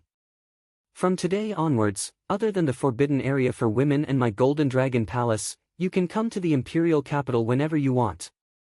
I've already arranged a residence for you in the imperial capital, Emperor Cheng said to Du Xiaofu with a smile. Emperor Cheng, Du Xiaofu frowned slightly. He was rather surprised by this. What are you worried about? Don't worry, as the Valor Divine Marquis, all you need to do is listen to orders. Just be a good Valor Divine Marquis. Unless the Stone Dragon Empire is in danger, you don't need to do anything. Moreover, you have a special status in the imperial capital. With the identity of the Valiant Marquis, it will be beneficial to you. At least from today onwards, some people who want to make things difficult for you will have to ask for the imperial palace's opinion. Emperor Cheng said to Du Xiaofu. Thank you, Emperor Cheng. Du Xiaofu nodded. This matter had already been settled and he couldn't change it. At least for now, having the title of Brave Divine Marquis didn't seem to be a bad thing. Stone City still belonged to the Stone Dragon Empire in name. As a citizen of the Stone Dragon Empire, he naturally had to help when the Stone Dragon Empire was in danger. Alright, it's getting late. You should head back first. Emperor Cheng looked at Du Xiaofu and said, 2 days later, there will be a competition between the younger generation of the Tianhu Empire and the Stone Dragon Empire. You should go and take a look. I will send someone to pick you up. Tianhu Empire, Du Xiaofu's eyes widened. When his master's revered weapon abode opened, people from the Tianhu Empire appeared in the dark forest. He seemed to have killed a few of them. Du Xiaofu nodded to Emperor Cheng and left the Golden Dragon Palace. As soon as Du Xiaofu stepped out of the Golden Dragon Palace, Du Xiaoqing happily pulled Du Xiaofu's arm and said, Big brother, are you the valiant marquis we were talking about? I guess so. Let's go back first. Du Xiaofu nodded. Looking at the distant moonlight, there seemed to be a tall and slender figure approaching. He immediately said to the second Princess Cheng Yen beside him, Is there any other way out of the palace? I need to hurry back. Yes, come with me. Cheng Yen nodded and led Du Xiaofu and the others away. Inside the main hall, the imperial palace's dragon qi was dense. Golden dragons circled around the stone pillars as if they were alive. Father, you have bestowed him the title of Divine Courage Marquis. The Du household and Divine Hall will most likely be dissatisfied with us. Qing Xingnan's beautiful figure appeared in the main hall. She originally wanted to look for that guy, but she didn't expect that guy to run away so quickly. In the blink of an eye, he had disappeared. Emperor Qing clasped his hands behind his back. He looked at Qing Xingnan with a faint smile on his face. After a while, he smiled and asked, Xingnan, how long have you known Xiaofu? The last time you went to the Savage Beast Mountain Range, the Stone City was at the edge. Have you been to the Stone City? Father, I don't know that bastard. I don't know him. I'm not familiar with him. Qing Xingnan's delicate face blushed for no reason. Is that so? Emperor Qing smiled lightly, and then he said in a low voice, he's not bad. Little girl, you're not young anymore. When they left the imperial palace, it was already late at night. However, many streets of the imperial capital were still quite lively. Brother Qingchun, what is the imperial palace's dragon qi? Du Xiaofu asked Jin Qingchun, who was in the small pagoda in his arms, when there was no one around. The imperial palace's dragon qi is where the dragon vein is. The emperor of the human world is protected by the imperial palace and can practice the emperor's law. Didn't you find anything special in the imperial palace? Zhen Qingchuan's voice sounded in Du Xiaofu's ears and into his mind. Du Xiaofu thought for a while and said, the huge imperial palace is located in the center of the imperial capital. The 4 symbols are connected and the 8 directions are connected. It's like a huge tactical matrix. Zhen Qingchuan's voice continued, I didn't teach you for nothing. The royal palace is indeed a huge matrix. This matrix encompasses the entire empire, but this matrix is different. It's not an offensive or defensive matrix, but a matrix that gathers the dragon veins and forms the dragon veins. It uses the power of faith of hundreds of millions of people in the empire to transform into dragon qi. The emperor oversees the dragon palace, and the dragon qi of the royal palace protects him. If one's cultivation isn't high enough, no one can do anything about it. If you want to break the dragon qi of the royal palace, you have to destroy the entire empire and break the dragon veins. So, the imperial palace's dragon qi is really terrifying. Du Xiaofu secretly clicked his tongue. No wonder he felt the terrifying aura in the Golden Dragon Palace. Outside the guest inn, late at night, a tall and sturdy young man stood quietly at the entrance of the inn. No one knew how long he had been standing there. He was dressed in a blue and white robe and his eyes were slightly closed. He was not as domineering as he used to be, but he was more steady and restrained. Suddenly, the tall and sturdy young man opened his eyes. There was a slight fluctuation in his gaze as he looked towards the distant street. Under the night sky, a young man in a purple robe and a young woman in a green robe were slowly walking over. As the young man in the purple robe and the girl in the green robe walked in, a little golden macaque stood on the young man's shoulder with a broadsword on its back. Behind the two of them was a black kitten. In this dark night, the black kitten's eyes were unusually frightening. You're here. When Du Xiaofu and Du Xiaoqing arrived at the entrance of the inn, they saw the tall and sturdy young man. It was Qian Jiuyu, who was supposed to be the bridegroom today. He was supposed to be in the bridal chamber at this time. I want to embark on martial arts again, so I'm here. Chang Guyu raised his head slightly and looked at Du Xiaofu. His seemingly calm eyes hid a fanatical expectation. In the past half a year, Chang Guyu had thought that he had completely given up. However, when Ouyang Shuang left today, he realized that he had never given up. He had never given up on martial arts. I only have a 30% chance of opening a new martial path for you. Maybe not even 30%.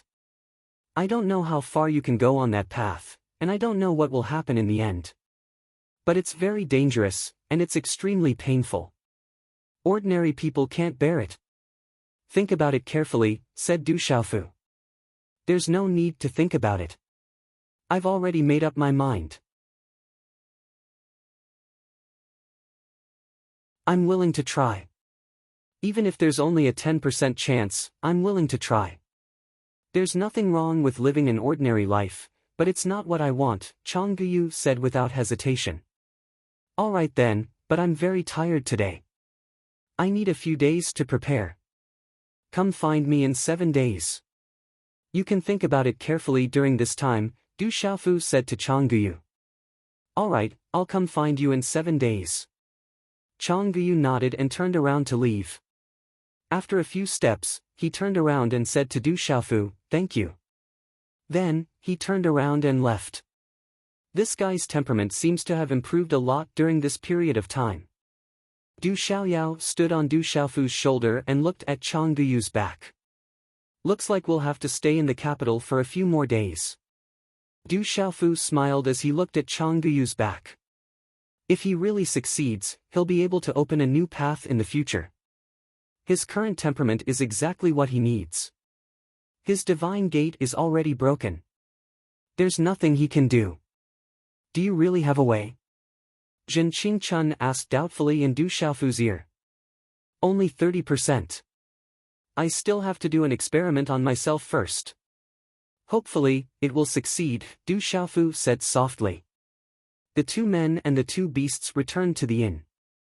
It was already late at night. Du Xiaofu sat cross-legged on the bed. He formed a seal with his hands and a faint white light enveloped his body. An ancient aura spread out. That's right, a faint moon in the sparse forest. A faint moon gradually rose into the sky against the curtain of night. Above the bamboo forest, the clouds drifted away. It was as if a cloud of smoke had formed. It was like a dream. What do the Radiant Shrine, Tianmu Academy, and the Imperial Palace want to do? Are they still wavering? If they want to use my cheap grandson, even though I don't have many days left to live, I won't agree to it. In the bamboo forest, the North Vanquishing King was looking at the moon. He was wearing a plain long robe, causing his skinny chest to stick to his long robe. It looked like strips of blinds.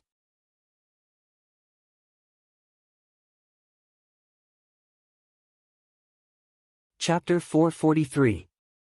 Translator, H2DH2 Mr. The next morning, the light of dawn slowly awakened the sleeping creatures. Inside the inn, Du Xiaofu sat cross-legged, the white light around him gradually receding. Sir, there are royal guards from the palace waiting outside. Outside the room, a waiter of the inn spoke. His voice was trembling, as if he had been greatly frightened. To be surrounded by so many people from the imperial palace so early in the morning, it was natural for him to be greatly frightened. People from the palace. Du Xiaofu was puzzled. At this time, Du Xiaoqing had also woken up. The two of them followed the waiter out of the inn. At this moment, there were quite a number of onlookers who had gathered outside the inn. All of them were curiously looking at the interior of the inn as they discussed animatedly. The spectators were all guessing. They did not know which important figure was staying in this inn, or which wanted criminal, for there to be over 100 royal guards waiting here so early in the morning. Greetings to the brave Marquis. Following the appearance of Du Xiaofu, over 100 royal guards with an extraordinary aura dismounted from their yellow-striped dragon horses. Dressed in yellow armor and with long swords at their waists, they saluted in unison, their aura causing the air to tremble. Rise! Du Xiaofu was stunned at first. After all, this was the first time he had encountered such a situation. However, he was able to handle it immediately. Looking at the 100 royal guards in front of him, he was quite puzzled. He did not know what they were here for so early in the morning. Senior Du, good morning. Your brave Marquis's manor has been prepared overnight. I have specially come to bring you there. Second Princess Cheng Yen emerged from the royal guards. Under her slender eyelashes, her eyes sparkled like black gemstones, and there was a smile on her face. After a while, under the surprised gazes of many, over 100 yellow-striped dragon horses with extraordinary aura, their bodies covered in yellow scales, and 2 horns on their heads galloped over. Wherever the iron hooves passed, dust would fly, and the ground would tremble. So that purple-robed youth is the valiant Marquis Du Xiaofu who was conferred the title of Valiant Marquis last night. I heard that Du Xiaofu caused havoc in the Du household the day before yesterday, and yesterday he defeated the genius of the Du household, Du Yi, in 2 moves.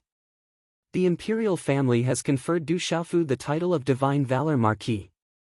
Is this intentionally targeting the Du household? Could this be a sign that the imperial family wants to suppress the Du household?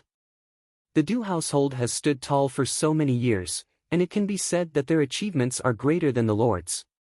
The imperial family will naturally not be at ease.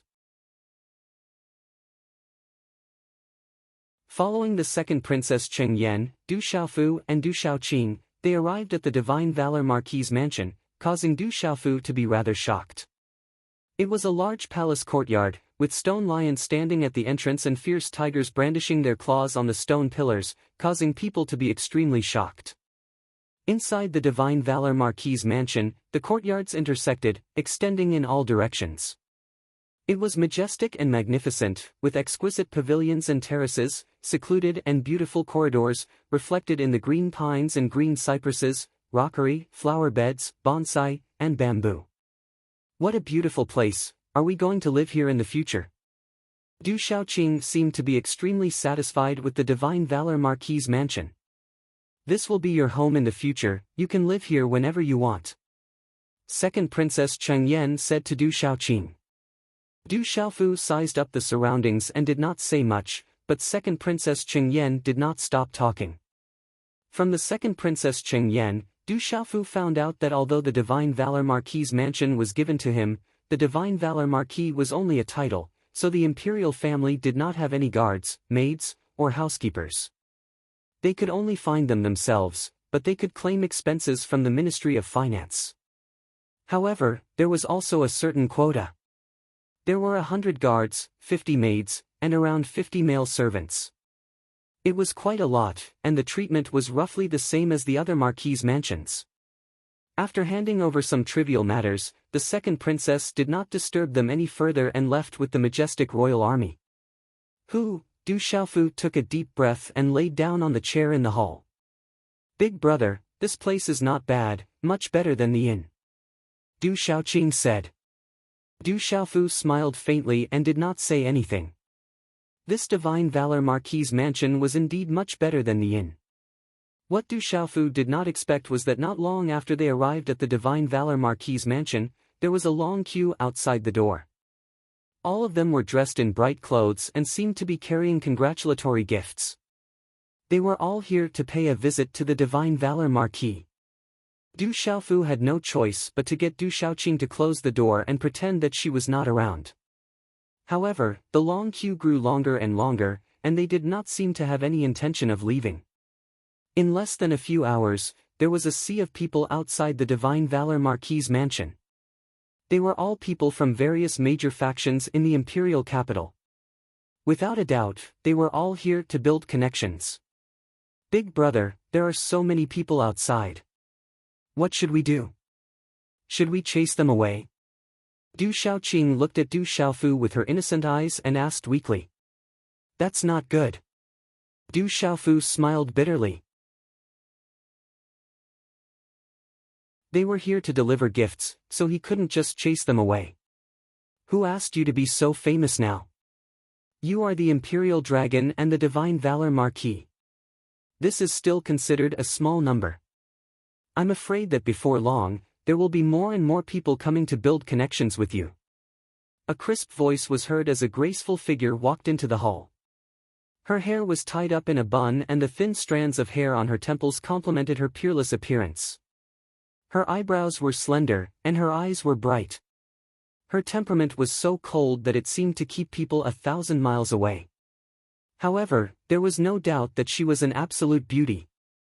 When he saw who it was, Du Xiaofu smiled and said, I have already closed the door. Climbing over the wall isn't your style. The Divine Valor Marquis's mansion doesn't even have a single guard and you have closed the door. If I want to come in, I naturally have to think of a way myself. Ouyang Shuang glared at Du Xiaofu and said, on the other hand, as the Divine Valor Marquis, it doesn't seem good for you to hide, right? Don't make fun of me. Help me think of a way. What should I do? Du Xiaofu smiled bitterly. Ouyang Shuang glared at Du Xiaofu again and said, I heard that you came to the Divine Valor Marquis's mansion and knew that you would be in trouble. Therefore, I have already informed Dark Wolf for you. His Wolf Fang escort agency is currently in the imperial capital and should be able to temporarily replace the guards. They should be here soon. As for the rest, let Dark Wolf handle it. He is the head of the Wolf Fang escort agency, so he should have the ability to do this. Thank you. When Du Xiaofu heard this, he instantly let out a sigh of relief. In less than an hour, there was a commotion outside the Divine Valor Marquis's mansion. A group of more than 100 people arrived. Their aura wasn't weak, but they all looked ferocious. The leader was the head of the Wolf Fang escort agency, Dark Wolf. When Dark Wolf arrived, he seemed to have heard Ouyang Shuang's instructions. He immediately ordered people to guard the Divine Valor Marquis's mansion and opened the small door. He actually brought a brush, ink, paper, and inkstone with him. All the people who came to give gifts were recorded. The gifts could be left behind and the people could go back to wait. There were a few people from the forces who saw the sudden appearance of the Wolf Fang escort agency guarding the Divine Valor Marquis's mansion. They seemed to know the people from the Wolf Fang escort agency in the past and were instantly dissatisfied. They said that Dark Wolf's status wasn't legitimate and that he was definitely a liar. Although Dark Wolf failed to assassinate Du Xiaofu and was easily captured alive by Du Xiaoqing, he definitely wasn't a weakling. After seriously injuring a few people on the spot, he said arrogantly, "Whoever dares to be impudent in front of the Divine Valor Marquis's mansion, don't blame me for being impolite. If you want to pay a visit to the Divine Valor Marquis, then you have to abide by the rules. If you want to pay a visit to the Divine Valor Marquis, then it's your business. If the Divine Valor Marquis doesn't want to meet you, that's the Divine Valor Marquis's business. If you want to meet him, then meet him. What do you think the Divine Valor Marquis is your relative?" When Dark Wolf's voice sounded and coupled with his intimidating actions, no one dared to make a ruckus. They could only obediently register the visitor's information. This fellow is quite capable. In the hall, Du Xiaofu listened to the commotion outside with a face full of smiles. A year ago, the Wolf Fang's escort agency should be one of the top escort agencies in the capital. However, a year ago, after the former head of the Wolf Fang's escort agency was killed by an enemy, more than half of the Wolf Fang's escort agency was swallowed up. The remaining people are loyal old men who have been following Dark Wolf, who used to be the second head of the Wolf Fang's escort agency, to make a living. However, the Wolf Fang's escort agency, whose influence had been greatly reduced, had their territory snatched away. Many companies that were originally working with them also chose to work with other escort agencies. As a result, the Wolf Fang's escort agency deteriorated day by day, Ouyang Shuang said to Du Xiaofu. "Thank you. I really don't know how to repay you." Du Xiaofu smiled embarrassedly. He naturally knew that Ouyang Shuang used the power of the Ouyang residents to investigate Dark Wolf for him. After all, he planned to keep Dark Wolf by his side. "Don't talk nonsense. My mother asked me to take care of you." "Who asked you to be my younger brother?" On Ouyang Shuang's beautiful face, her red lips were tender. She pouted slightly at Du Xiaofu and glanced at Du Xiaofu indifferently. "Greetings, sir." After a while, Dark Wolf finally had the time to come in and meet Du Xiaofu. Ever since he saw Du Xiaofu defeat Du Yi in 2 moves, his face was full of respect and reverence.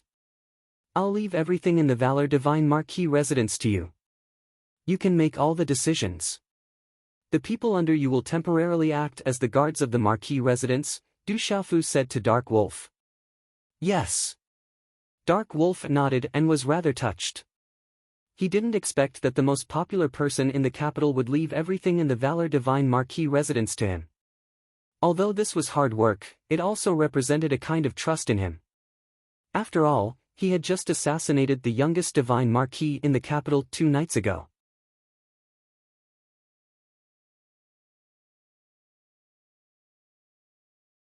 Chapter 444. In the afternoon, Du Xiaofu had thought that he would be able to hide in the Divine Marquis Manor with the Dark Wolf's presence. However, with the arrival of the general, Gu Xinyan, Ghost Child, Wu Kei, and Guo Xiaofeng, his thoughts of hiding in peace were dashed. When the general and Gu Xinyan arrived, they first joked about the 3 words, Divine Marquis. In the end, they helplessly told Du Xiaofu that they were all from their respective estates and hoped that they could represent their estates to congratulate him.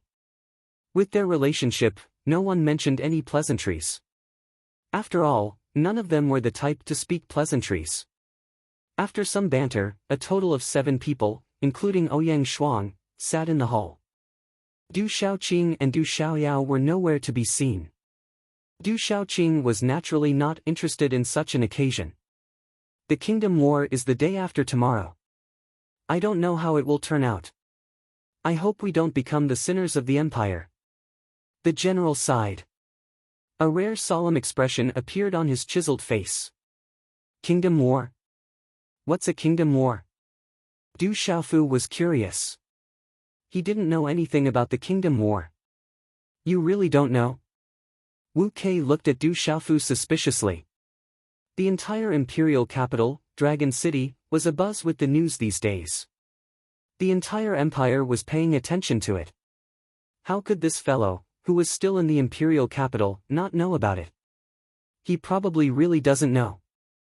Ouyang Shuang replied to Wu Quebec.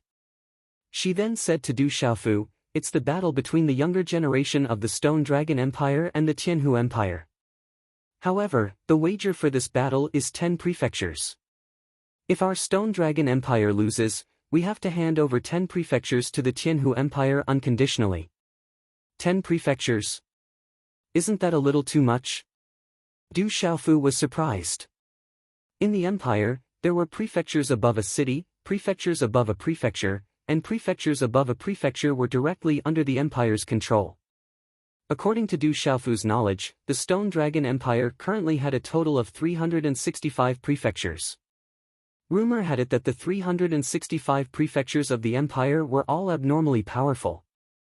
Each prefectural lord was equivalent to a feudal lord of a region. Under each mansion, there were hundreds of counties. Under each county, there were dozens of cities of varying sizes.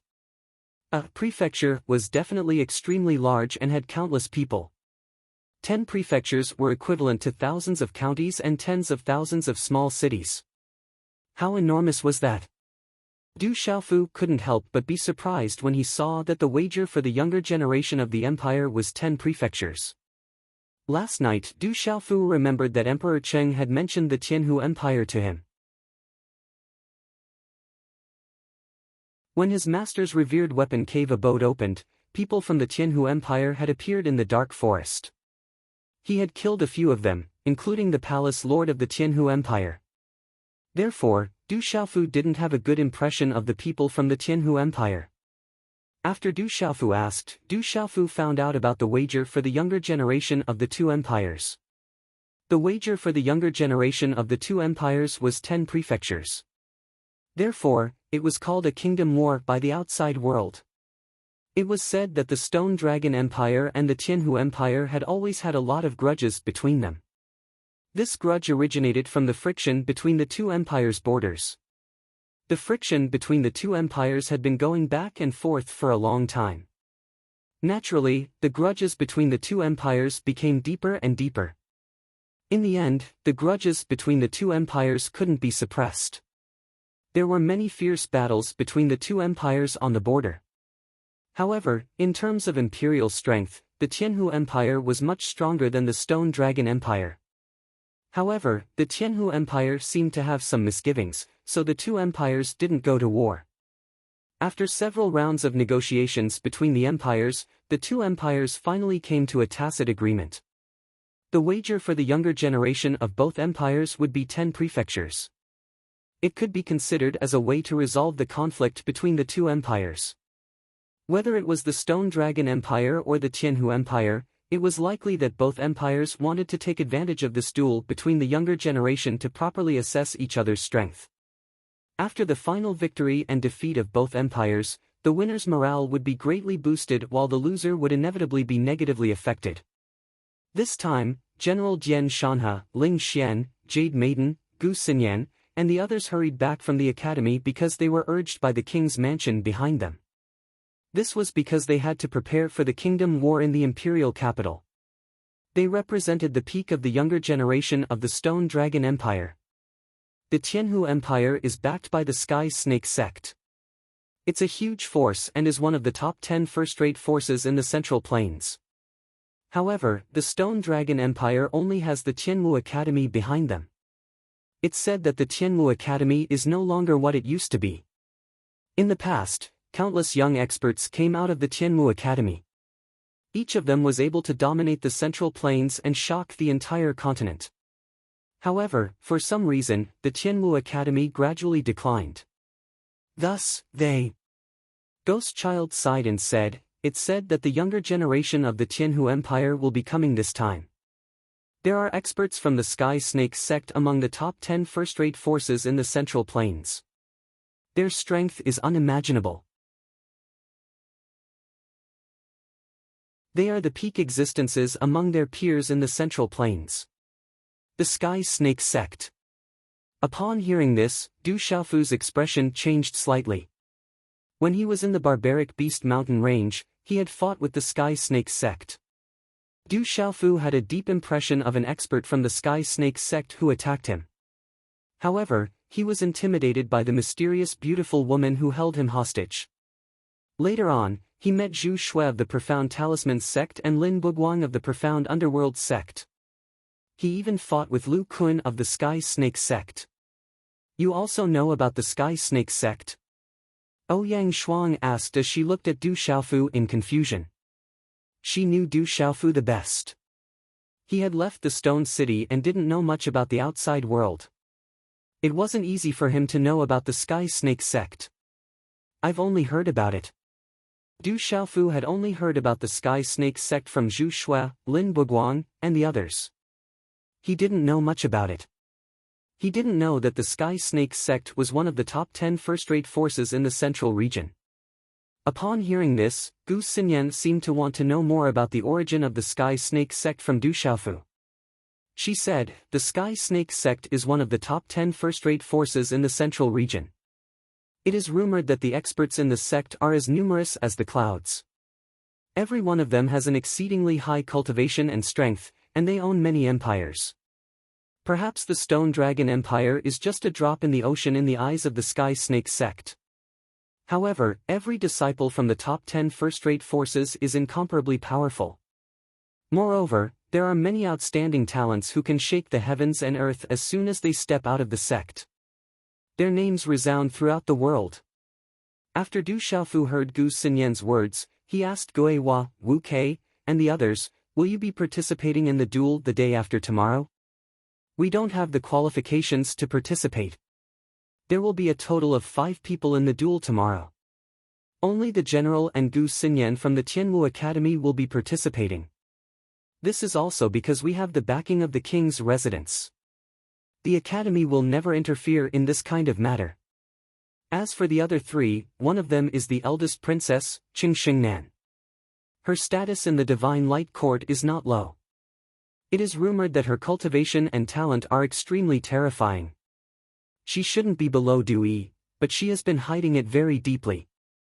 The other 2 are Du Yi and Du Chang from the king's residence.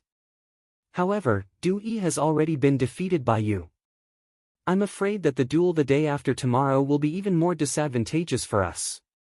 Guo Xiaofeng said to Du Xiaofu.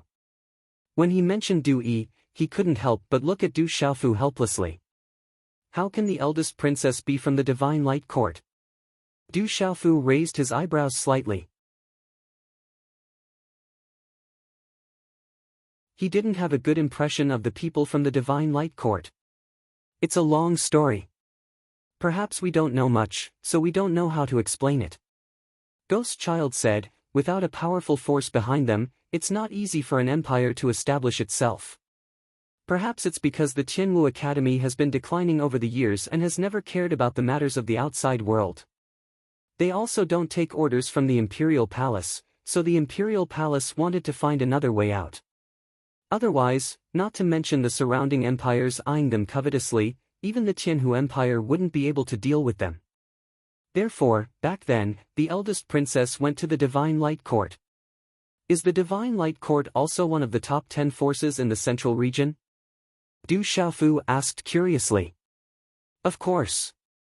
The Divine Light Court, the Sky Snake sect, the Mysterious Underworld sect, and the Profound Talisman sect are among the top 10 forces in the central region. There are countless forces of various sizes in the central region, and experts are as common as clouds. However, the Divine Light Court, the Sky Snake sect, the Mysterious Underworld sect, and the Profound Talisman sect are the top 10 forces. Ghost Child said to Du Xiaofu. Then, he looked at Du Xiaofu and said, are you interested in the day after tomorrow? If you can replace Du Xiaofu, our chances of winning will be much higher. It's more appropriate for me to go and take a look. I'm not interested in this. Du Xiaofu immediately shook his head and smiled.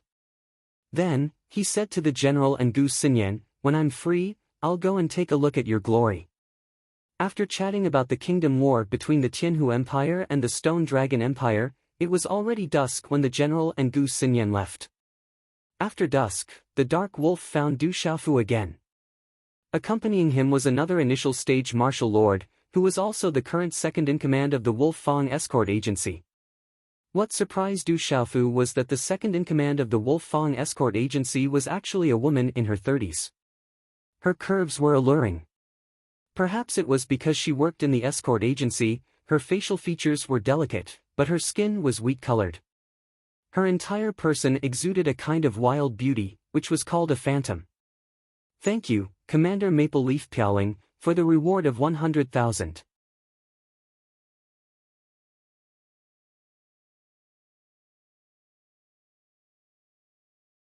Chapter 445. After the two of them bowed, Dark Wolf reported the current situation at the Valor Divine Marquis residence. The major factions that had come to congratulate them were almost done with their registration. Many of the major factions and families in the imperial capital were among them. In addition, Dark Wolf had also found many servants and clever maids within half a day and quickly put them to work within the Valor Divine Marquis residence. Although everything was rushed, it was still orderly. The people from the Wolf Fang Escort Agency were also temporarily acting as the guards of the Valor Divine Marquis residence. Du Xiaofu praised the Dark Wolf for arranging everything in just half a day. Yang Shuang had not misjudged him. This fiendish Dark Wolf had a fiendish appearance, but his thoughts were meticulous. He was extraordinarily meticulous despite his rough appearance. Sir, we have received many congratulatory gifts today. They are quite valuable. I have categorized them and placed them in this storage bag, together with the registration book. Please take a look, sir. Dark Wolf respectfully handed a Qianquan bag to Du Xiaofu. Divide everything equally among the brothers of the escort agency. Also, help me say that they have worked hard today. Du Xiaofu didn't even look at the storage pouch. Although he knew that the gifts from the various large factions wouldn't be too shabby, there definitely wouldn't be any real treasures. Real treasures wouldn't be given out so casually. If they were to give it out, they would give it out personally. Sir, the gifts are quite valuable. Do you want to take a look again? Dark Wolf's gaze moved slightly. After being stunned for a moment, he continued to ask Du Xiaofu. There were definitely many congratulatory gifts today. With so many gifts from various factions, the value would definitely be shocking. Du Xiaofu waved his hand and said, no need. If there are too many, you can leave some for the residence's future expenses. You can deal with it yourself, but don't forget about the brothers of the escort agency. The two of you shouldn't make things difficult for yourselves. I thank sir on behalf of the brothers of the escort agency. Dark Wolf was overjoyed. To be honest, although they weren't weak, they had been hunted down by their enemies for the past year, and the business of the escort agency had gone through many twists and turns. Originally, there were 2,000 people in the agency, but now, some had betrayed them, some had left them, and most of them had joined other agencies. There were only about 100 of them left. Although they each had their own strength, it was easy for them to live a good life in a small place. However, because of the unwillingness in his heart, and also because of some things, he persisted. Thus, for so long, his life had been extremely difficult. Now that they had received the congratulatory gifts from the various major powers, it was definitely a shocking amount of replenishment for them. Although cultivators were capable of not eating or drinking for a long period of time, the consumption of cultivation resources was a world of difference compared to the consumption of food and drink by ordinary people. If they were unable to find any business to do in the near future, they would truly be unable to continue. Although it was tiring to act as guards today, Dark Wolf and many of his brothers from the escort agency felt relieved. They had begged many merchants to do business with them in the imperial capital, but they were treated with disdain. Although their cultivations weren't weak, and they were considered experts in the entire imperial capital, there were many marquises in the imperial capital. How could they not have some background if they were able to open a business in the imperial capital? Naturally, there was no need for them to give face to the current Wolf Fang escort agency. But today, outside of the Valor Divine Marquis residence, they saw many people from the major powers and families that they had lowered themselves to beg. After being dumbfounded in front of them, they immediately turned around and fawned over them. Although they didn't deliberately make things difficult for them, they did vent their anger a lot, and they felt relieved. This is what I should do. There's no need to thank me. Du Xiaofu smiled, then continued to speak to Dark Wolf. Remember to go to the Imperial Palace tomorrow and ask for money. According to the rules, we can receive the salary of 100 guards and quite a few servants. I don't know how much, but I'll share it with everyone. Our residence, Dark Wolf muttered softly as he looked at the purple-robed young man. There was some fluctuation in his eyes, then he turned around and left. Outside the hall, Phantom was dressed in tights and had a short sword hanging on her waist. When she walked, the accessories on the short sword jingled. She said softly to Dark Wolf, "Although he's young, I believe in you. Perhaps it's an opportunity for the Wolf Fang escort agency to follow him. Thank you. If you didn't support me, I'm afraid that all of our brothers wouldn't have followed," Dark Wolf said to Phantom. "As long as we can protect the Wolf Fang escort agency and avenge our boss in the future, I'm willing to try," Phantom said. "I believe in my own choice," Dark Wolf said softly, his eyes filled with determination. "I didn't expect you to be so good at winning people's hearts. If they follow you wholeheartedly, they can be considered as your foundation in the imperial capital." Ouyang Shuang said to Du Xiaofu after Dark Wolf and Phantom walked out of the hall. Du Xiaofu smiled faintly and said, "If they follow me wholeheartedly, I won't mistreat them." Ouyang Shuang didn't say anything. After pausing for a moment, she said, "Among the 8 great palaces, only Du Palace and Xia Palace didn't send anyone today. Du Palace naturally wouldn't send anyone. If Xia Palace sent someone, it would make us seem estranged." Du Xiaofu smiled faintly. The Du household probably wished for him to disappear right now, so why would they come to the Divine Valor Marquis' mansion? And with his current relationship with the Xia household, if they came to join in the fun today, it would instead seem estranged. At night, the sky was inky blue, and there was a patch of jade in the sky. Twinkling stars hung in the sky. Du Xiaofu sat cross-legged on the bed. After instructing Little Tiger to protect him, he started to comprehend the holy body technique. After a while, Du Xiaofu's body was enveloped by an ancient white light. He gradually immersed himself in the comprehension. The next day, there was still a long queue outside the Valor Divine Marquis residence. There was an endless stream of people who came to visit and give gifts. However, with Dark Wolf and Phantom making arrangements, everything in and out of the Valor Divine Marquis residence was in order. The situation was much better than yesterday. Everything was gradually going on the right track. These days, Du Xiaofu's name was often discussed in the streets and alleys of the imperial capital. However, as the date of the Kingdom War drew closer, the matter of the Kingdom War gradually heated up. "I heard that the Tianhu Empire actually bet 10 palaces with our Stone Dragon Empire. They are really bold. Our Stone Dragon Empire has the talent from the Du family and the other great palaces. I'm afraid they will lose for sure." Someone had absolute confidence in the Stone Dragon Empire. "I'm afraid it's not optimistic. The Tianhu Empire is not weak. Rumor has it that they are even stronger than our Stone Dragon Empire. They must have extraordinary talents in their younger generation. Otherwise, they wouldn't have agreed to compete with our Stone Dragon Empire's younger generation." There were also people who were worried. The Stone Dragon Empire had young experts, but so did the Tianhu Empire. "I'm afraid that the Tianhu Empire's 10 palaces is just the beginning. Their true goal is to conquer the entire Stone Dragon Empire." Someone was worried about the Tianhu Empire's true goal. "How dare the Tianhu Empire?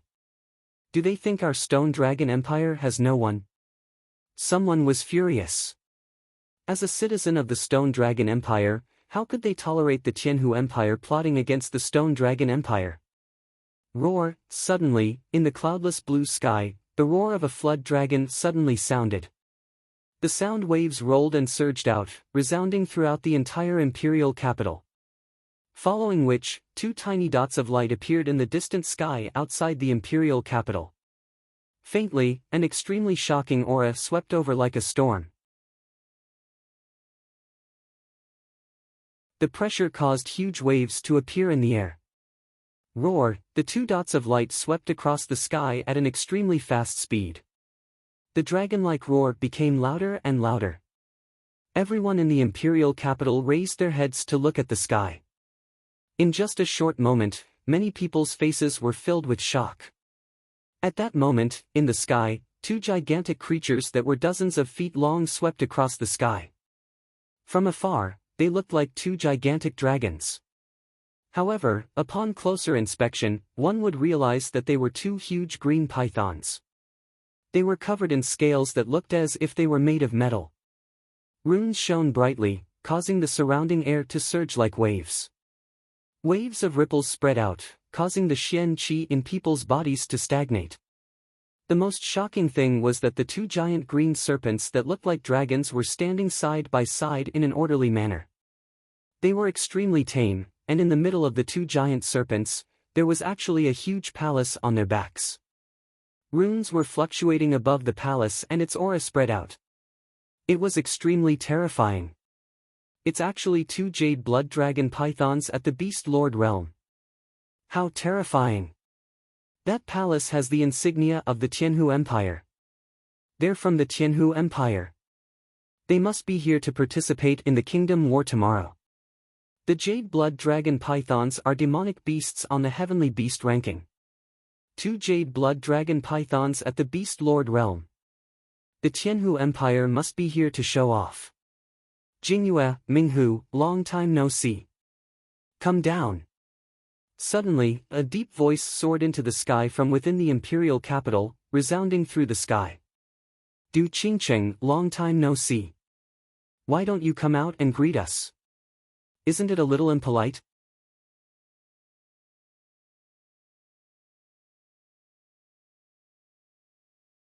Chapter 446. An ancient voice rang out from the palace on the backs of the two jade-blooded dragon pythons. The voice was accompanied by a strange power that caused the minds of those who heard it to tremble and feel pain in their ears. You guys are the ones who are rude to barge around in Dragon City. Do you need me to invite you down?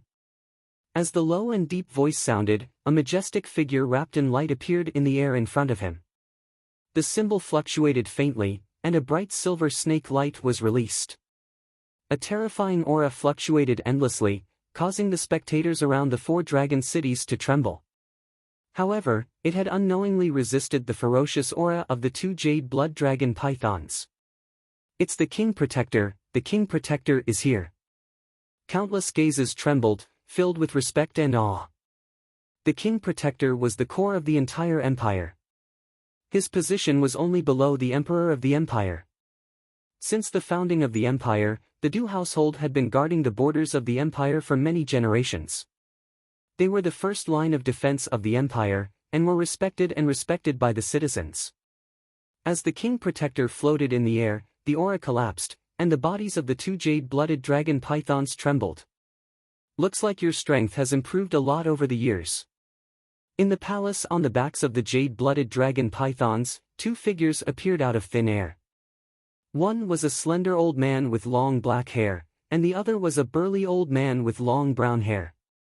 Both of them were surrounded by light, and two mighty auras gushed out from their bodies, pressing towards the King Protector at almost the same time. Humph! The Protector King let out a soft snort and did not make any move. However, the bright silver snake light around his body multiplied. A frightening and vigorous aura fluctuated endlessly like destructive waves, directly blocking the aura of the two old men.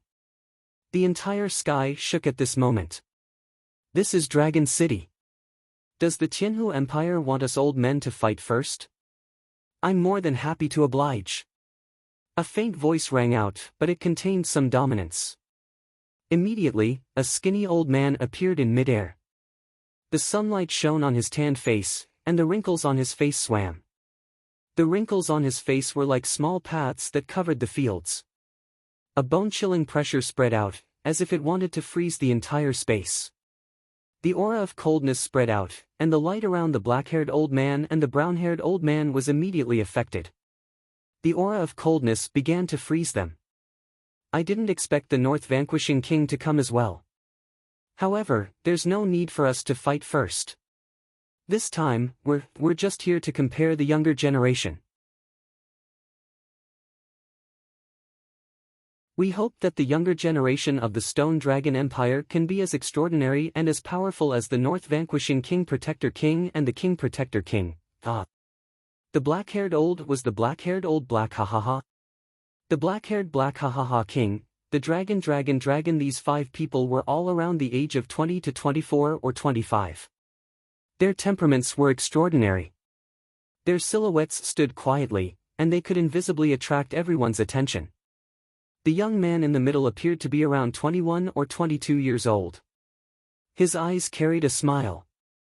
His slender figure and handsome face definitely appeared to be the type that was extremely popular with girls. However, that pair of slender single eyelids contained a dark coldness, causing his entire person to give off an evil feeling. Behind these extraordinary young men and women, there were also many burly men standing in the air. There were no less than 20 of them, and their auras surged. Their cultivation levels were all at the martial lord realm. Following the appearance of all these people, the wind and clouds in the sky faintly surged. An inexplicable aura suppressed the sky and spread out mightily. Then, under the gazes of many in the imperial city, the 2 enormous jade blood dragon pythons shrank in size. The runes on the palaces on their bodies flickered, and in the end, they were taken into the palm of the black-haired old man. Whoosh whoosh, immediately after, dozens of figures flew down from the sky and disappeared. Oh my God, did the North Vanquishing Prince personally appear just now? The North Vanquishing Prince is one of the few kings left in the 8 king palaces. The Xia King Palace's influence has always been below the Du King Palaces. The Protector King and the North Vanquishing Prince appeared. It seems like this war between the 2 kingdoms is very important to Emperor Cheng. He actually handed over the Du King Palace and the Xia King Palace at the same time. The aura of the people from the Tianhu Empire just now was so strong. The invisible power blocked the Xian Qi in one's body. It's too terrifying. At night, a bright crescent moon hung high in the sky, decorating the boundless night sky. It seemed vast and mysterious. The Du King Palace was grand and vast. It had been passed down for a long time in the Stone Dragon Empire since the founding of the Stone Dragon Empire. The Du family had many experts since the founding of the Stone Dragon Empire. It was said that among the founding elders, many families and forces had been submerged in time. However, the Du family was the one that had lasted the longest. It had been passed down since the founding of the Stone Dragon Empire. Every generation of the Du family would produce several top-notch youngsters, ensuring the strength and prosperity of the Du household, standing tall within the entire empire. In the main hall, many elders of the Du family and the Du family were seated. In the middle of the hall, there was a middle-aged man sitting upright. His aura was vigorous and domineering. In his deep eyes, there were flashes of lightning. His aura was terrifying. He was the Protector King of the Du family, Du Qingcheng. Tomorrow is the Kingdom War. The young experts from the Tianhu Empire are extraordinary. Du Yi is also injured. This seems to be extremely disadvantageous for us. An elder of the Du family said. The people from the Tianhu Empire are indeed extraordinary, but Du Yi has almost recovered. Moreover, with Du Chang here, we don't have to worry. Among the younger generation, there are only a few people who have the strength of Du Chang. We have been hiding for so long, providing Du Chang with the best cultivation resources. We have been waiting for this opportunity to let Du Chang soar into the sky and lead our Du family to rise up and prosper in the central region. An extraordinary old man said. His eyes trembled slightly, and his aura was oppressive. His cultivation was very strong. In the imperial palace, this time the emperor ordered Du Xiaofu to be sealed. Is he deliberately trying to embarrass our Du clan? Tomorrow, when Du Chang makes his move, he will definitely let the Chen clan know how wrong their decision was. A thin man said. Du Xiaofu and his son are extraordinary. A small branch family with a bloodline that is about to disappear can actually produce such a talented person. I'm afraid there must be some treasure left behind by our Du family's ancestors. A white-haired elder was full of expectation. His eyes trembled as he said, our main family has already gone to the Stone City's Du family branch family. They will definitely find the treasure. At that time, our Du family will have hope of prosperity. Du Qingqing sat in the middle of the hall. He didn't speak, but his eyes flashed like lightning. It was extremely frightening. Father. At this moment, a young man slowly walked in from outside the hall. This was a young man in his mid-20s. He had a handsome face and an elegant figure. He wore a light green robe that was appropriate for him. It was not ostentatious, but it exuded an extraordinary air of nobility. His entire person exuded an innate noble and extraordinary aura. The young man's eyes were filled with arrogance. That arrogance came from his innate nature. His eyes were the same as Du Qingqing's, flashing with a sharp light like lightning. Ju, are you ready for tomorrow's battle? As the young man appeared in the hall, Du Qingqing finally spoke. His gaze was fixed on the young man. Tomorrow, I will give it my all. I will not disgrace the name of the Du family. The young man raised his head. On his handsome face, there was a proud arc at the corner of his mouth. This kind of pride made people feel comfortable looking at him. It was as if he was born with this kind of pride. Imperial Palace, Golden Dragon Palace. The dragon stone pillar was lifelike and had an astonishing aura. Father, I've just received news from the sect. Among the 5 people from the Tianhu Empire, 2 of them are extraordinary existences in the Sky Snake sect. Especially the leader. He was originally unknown. His talent wasn't weak, but it wasn't extraordinary either. However, in the past 2 years, he seemed to have obtained some benefits. He actually activated the hidden ancestral bloodline in his body and became a human king. In the past few years, the Sky Snake sect had put in all their effort to nurture him. He even obtained the inheritance of the Manchues powerhouses. His cultivation base has reached a terrifying level. In the hall, Qing Xingnan's delicate body was tall and straight like a proud snow lotus. However, her delicate face was filled with worry. Human king, hearing this, Emperor Cheng's eyes flashed. Instantly, a serious look appeared in his eyes. Far away, in a quiet palace. Under the night sky, a 21-year-old man and a 21-year-old woman stood quietly in the palace. How are the 2 of you preparing? A black-haired old man appeared and asked the man and woman. I'll do my best. I won't embarrass the Mu family. The woman's red lips were slightly parted. Her hair was soft and smooth, with a few strands hanging by her ears. Her waist was slender, her legs were long and slender, and her figure was graceful. She wasn't an ordinary woman. Her delicate appearance revealed an extraordinary temperament. It was difficult to find someone who could compare to her in the crowd. It's just a small stone dragon empire. It should have been destroyed long ago. If the Muncha didn't want me to come, I wouldn't have bothered to come.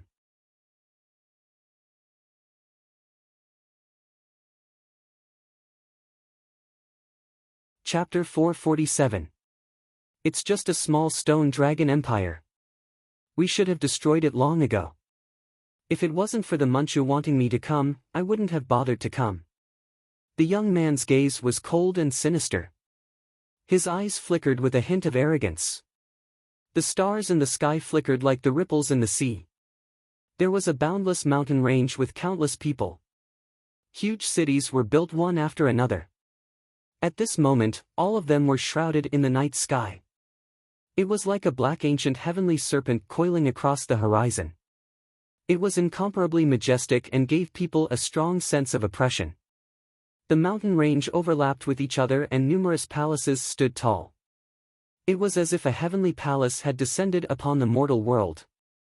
In one of the tall and majestic palaces, there was a huge shadow of a snake coiling around the palaces, which turned into inscriptions. I didn't expect the Sky Snake sect to participate as well. Could it be that they want to interfere as well? The Qin family of the Stone Dragon Empire isn't easy to control. It seems like we have to act quickly, said an old man in the main hall.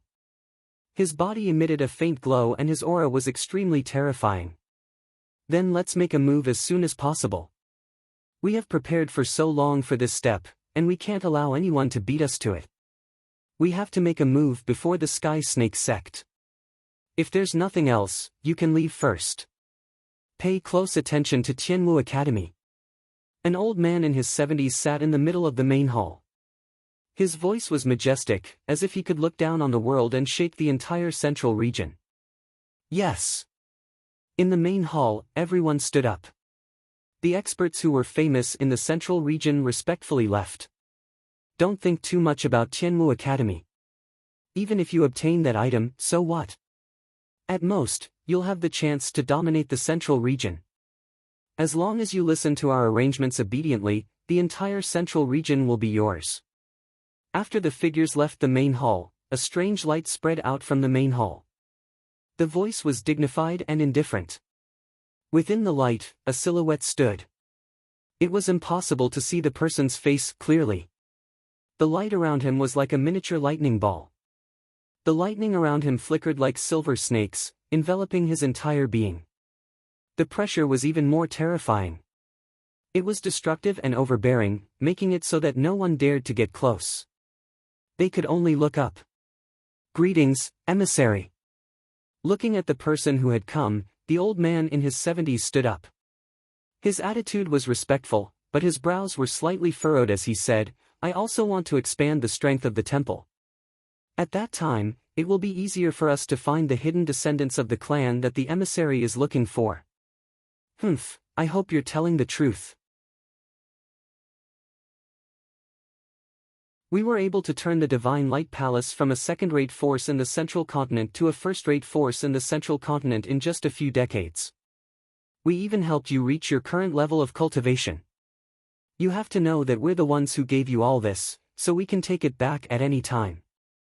The figure within the lightning ball said indifferently. His terrifying aura fluctuated, causing the entire hall to tremble for no reason. Don't worry, emissary. You have done a great favor for me and the entire Divine Hall.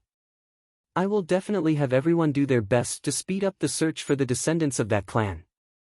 When the old man in his 70s heard this, his expression changed slightly. He said, I heard that emissary is still searching for the Imperial Palace's Dragon Chi.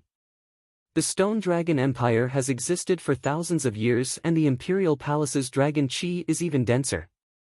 When the matter with the Tianwu Academy is resolved, I will definitely give the Imperial Palace's Dragon Chi to you. A wise man submits to circumstances. My support of you back then was not in vain, allowing the Divine Light Palace to reach its current status. The Imperial Palace Dragon Chi is a treasure, and it will be of great use to me when I take it back. If the Imperial Palace Dragon Chi is really rich, I will definitely reward you. Within the lightning ball, the indifferent and dignified voice chuckled sinisterly. He continued, if you want to deal with the Tianwu Academy, you have to be careful. The Tianwu Academy wasn't simple back then. Even though they suffered a calamity in the end, they might still have some hidden trump cards. Our identities are extremely sensitive in the outside world and it's not the time to expose ourselves. If we expose ourselves before we achieve great things, it will be inconvenient for us in the future. You have to be careful. Thank you for your reminder, emissary. The old man in his 70s nodded. Find the hidden descendants of that clan as soon as possible. We can't delay any longer. Over the years, we have found quite a number of them, but none of them have the rightful owner. We have to speed up the search. As the indifferent and dignified voice sounded, the silver lightning snake flickered and everything disappeared from the hall. Looking at the disappearing figure within the lightning ball and silver snake, a trace of coldness flashed through the old man's eyes. A cold glint flickered in his eyes as he muttered, "When I obtain the item from the Tianwu Academy, I will strengthen the deity's hall. When that time comes, I will no longer be controlled by you." Another day had passed.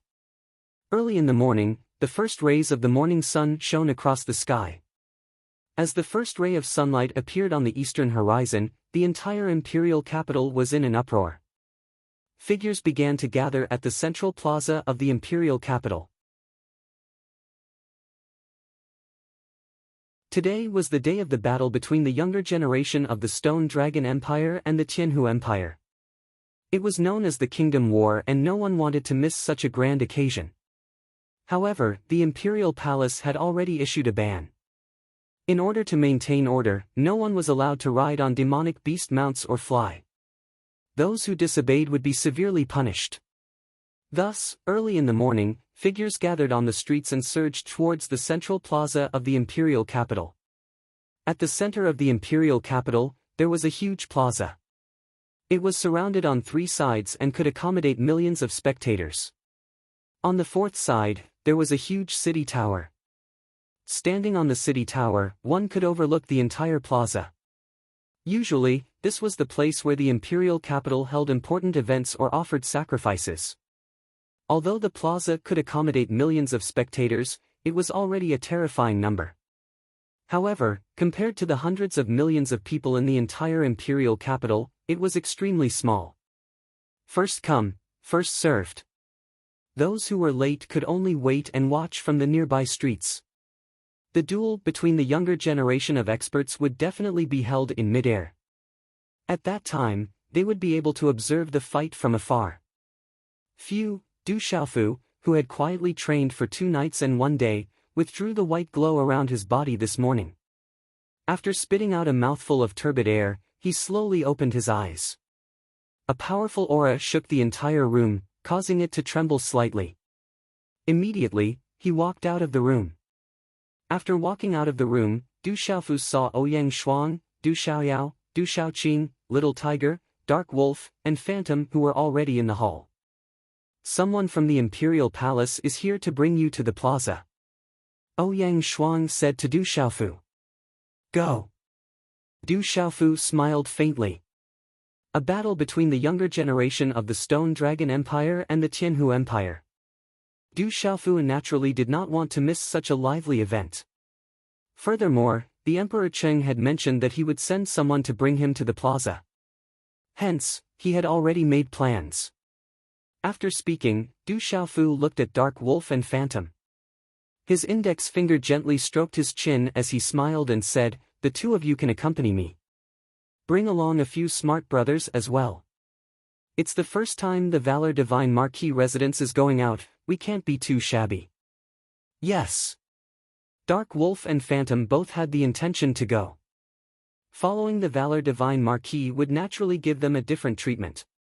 They might even be able to see the famous experts of the Empire up close. Hearing this, the 2 of them were immediately overjoyed and went to make arrangements.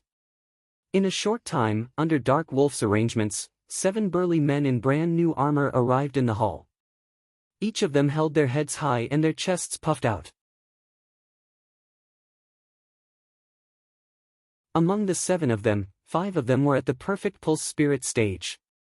The remaining 2 were at the peak of the pulse spirit stage. Even though the 7 of them were not at the martial marquis realm, they were still considered top figures in the imperial capital. Even if they were in the imperial palace, they would still be mid-ranked leaders. However, the 7 of them were dressed as guards, which made Du Xiaofu stunned. It seemed that although there were not many people left in the Wolf Fang escort agency, their overall strength was the most elite. Du Xiaofu felt that it wouldn't be too shabby to bring 7 Meridian Spirit Realm guards and 2 Martial Marquis Realm stewards to the plaza to participate in the competition. After a while, a flying demonic beast from the Imperial Palace circled outside the Valor Divine Marquis residence. Everyone leaped onto the flying demonic beast and headed to the plaza. In mid-air, on the back of the flying demonic beast, Du Xiaofu couldn't help but suck in a breath of cold air as he looked down at the terrifying number of densely packed figures on the streets of the city. Du Xiaoqing was rather excited. If not for Du Xiaofu holding her back, she would have run down to the crowd below to join in the fun. After that, Du Xiaofu found out the rules of the competition between the two empires from Ouyang Shuang. Each empire would send out 5 people, and the loser would leave the stage. The winner could continue to fight or take the initiative to leave the stage. In the end, it would be considered a loss until all 5 people from one of the empires were defeated. Although it was said that there was an agreement not to take the lives of others on purpose during the competition, there were also rules. If the loser didn't take the initiative to surrender and still fought with his life, then life and death could only be left to fate. The rules are simple and neat. Du Xiaofu said softly. When Du Xiaofu arrived at the plaza, he was somewhat speechless when he saw the densely packed crowd below. You're tuning into the Passion Pages YouTube channel. We're so grateful for your support, and don't forget to subscribe to join us on this incredible journey through captivating stories. Your generosity through donations truly makes a world of difference, as it's the primary source of revenue that allows me to expand and enhance this channel for you. Thank you from the bottom of my heart for being a part of this adventure.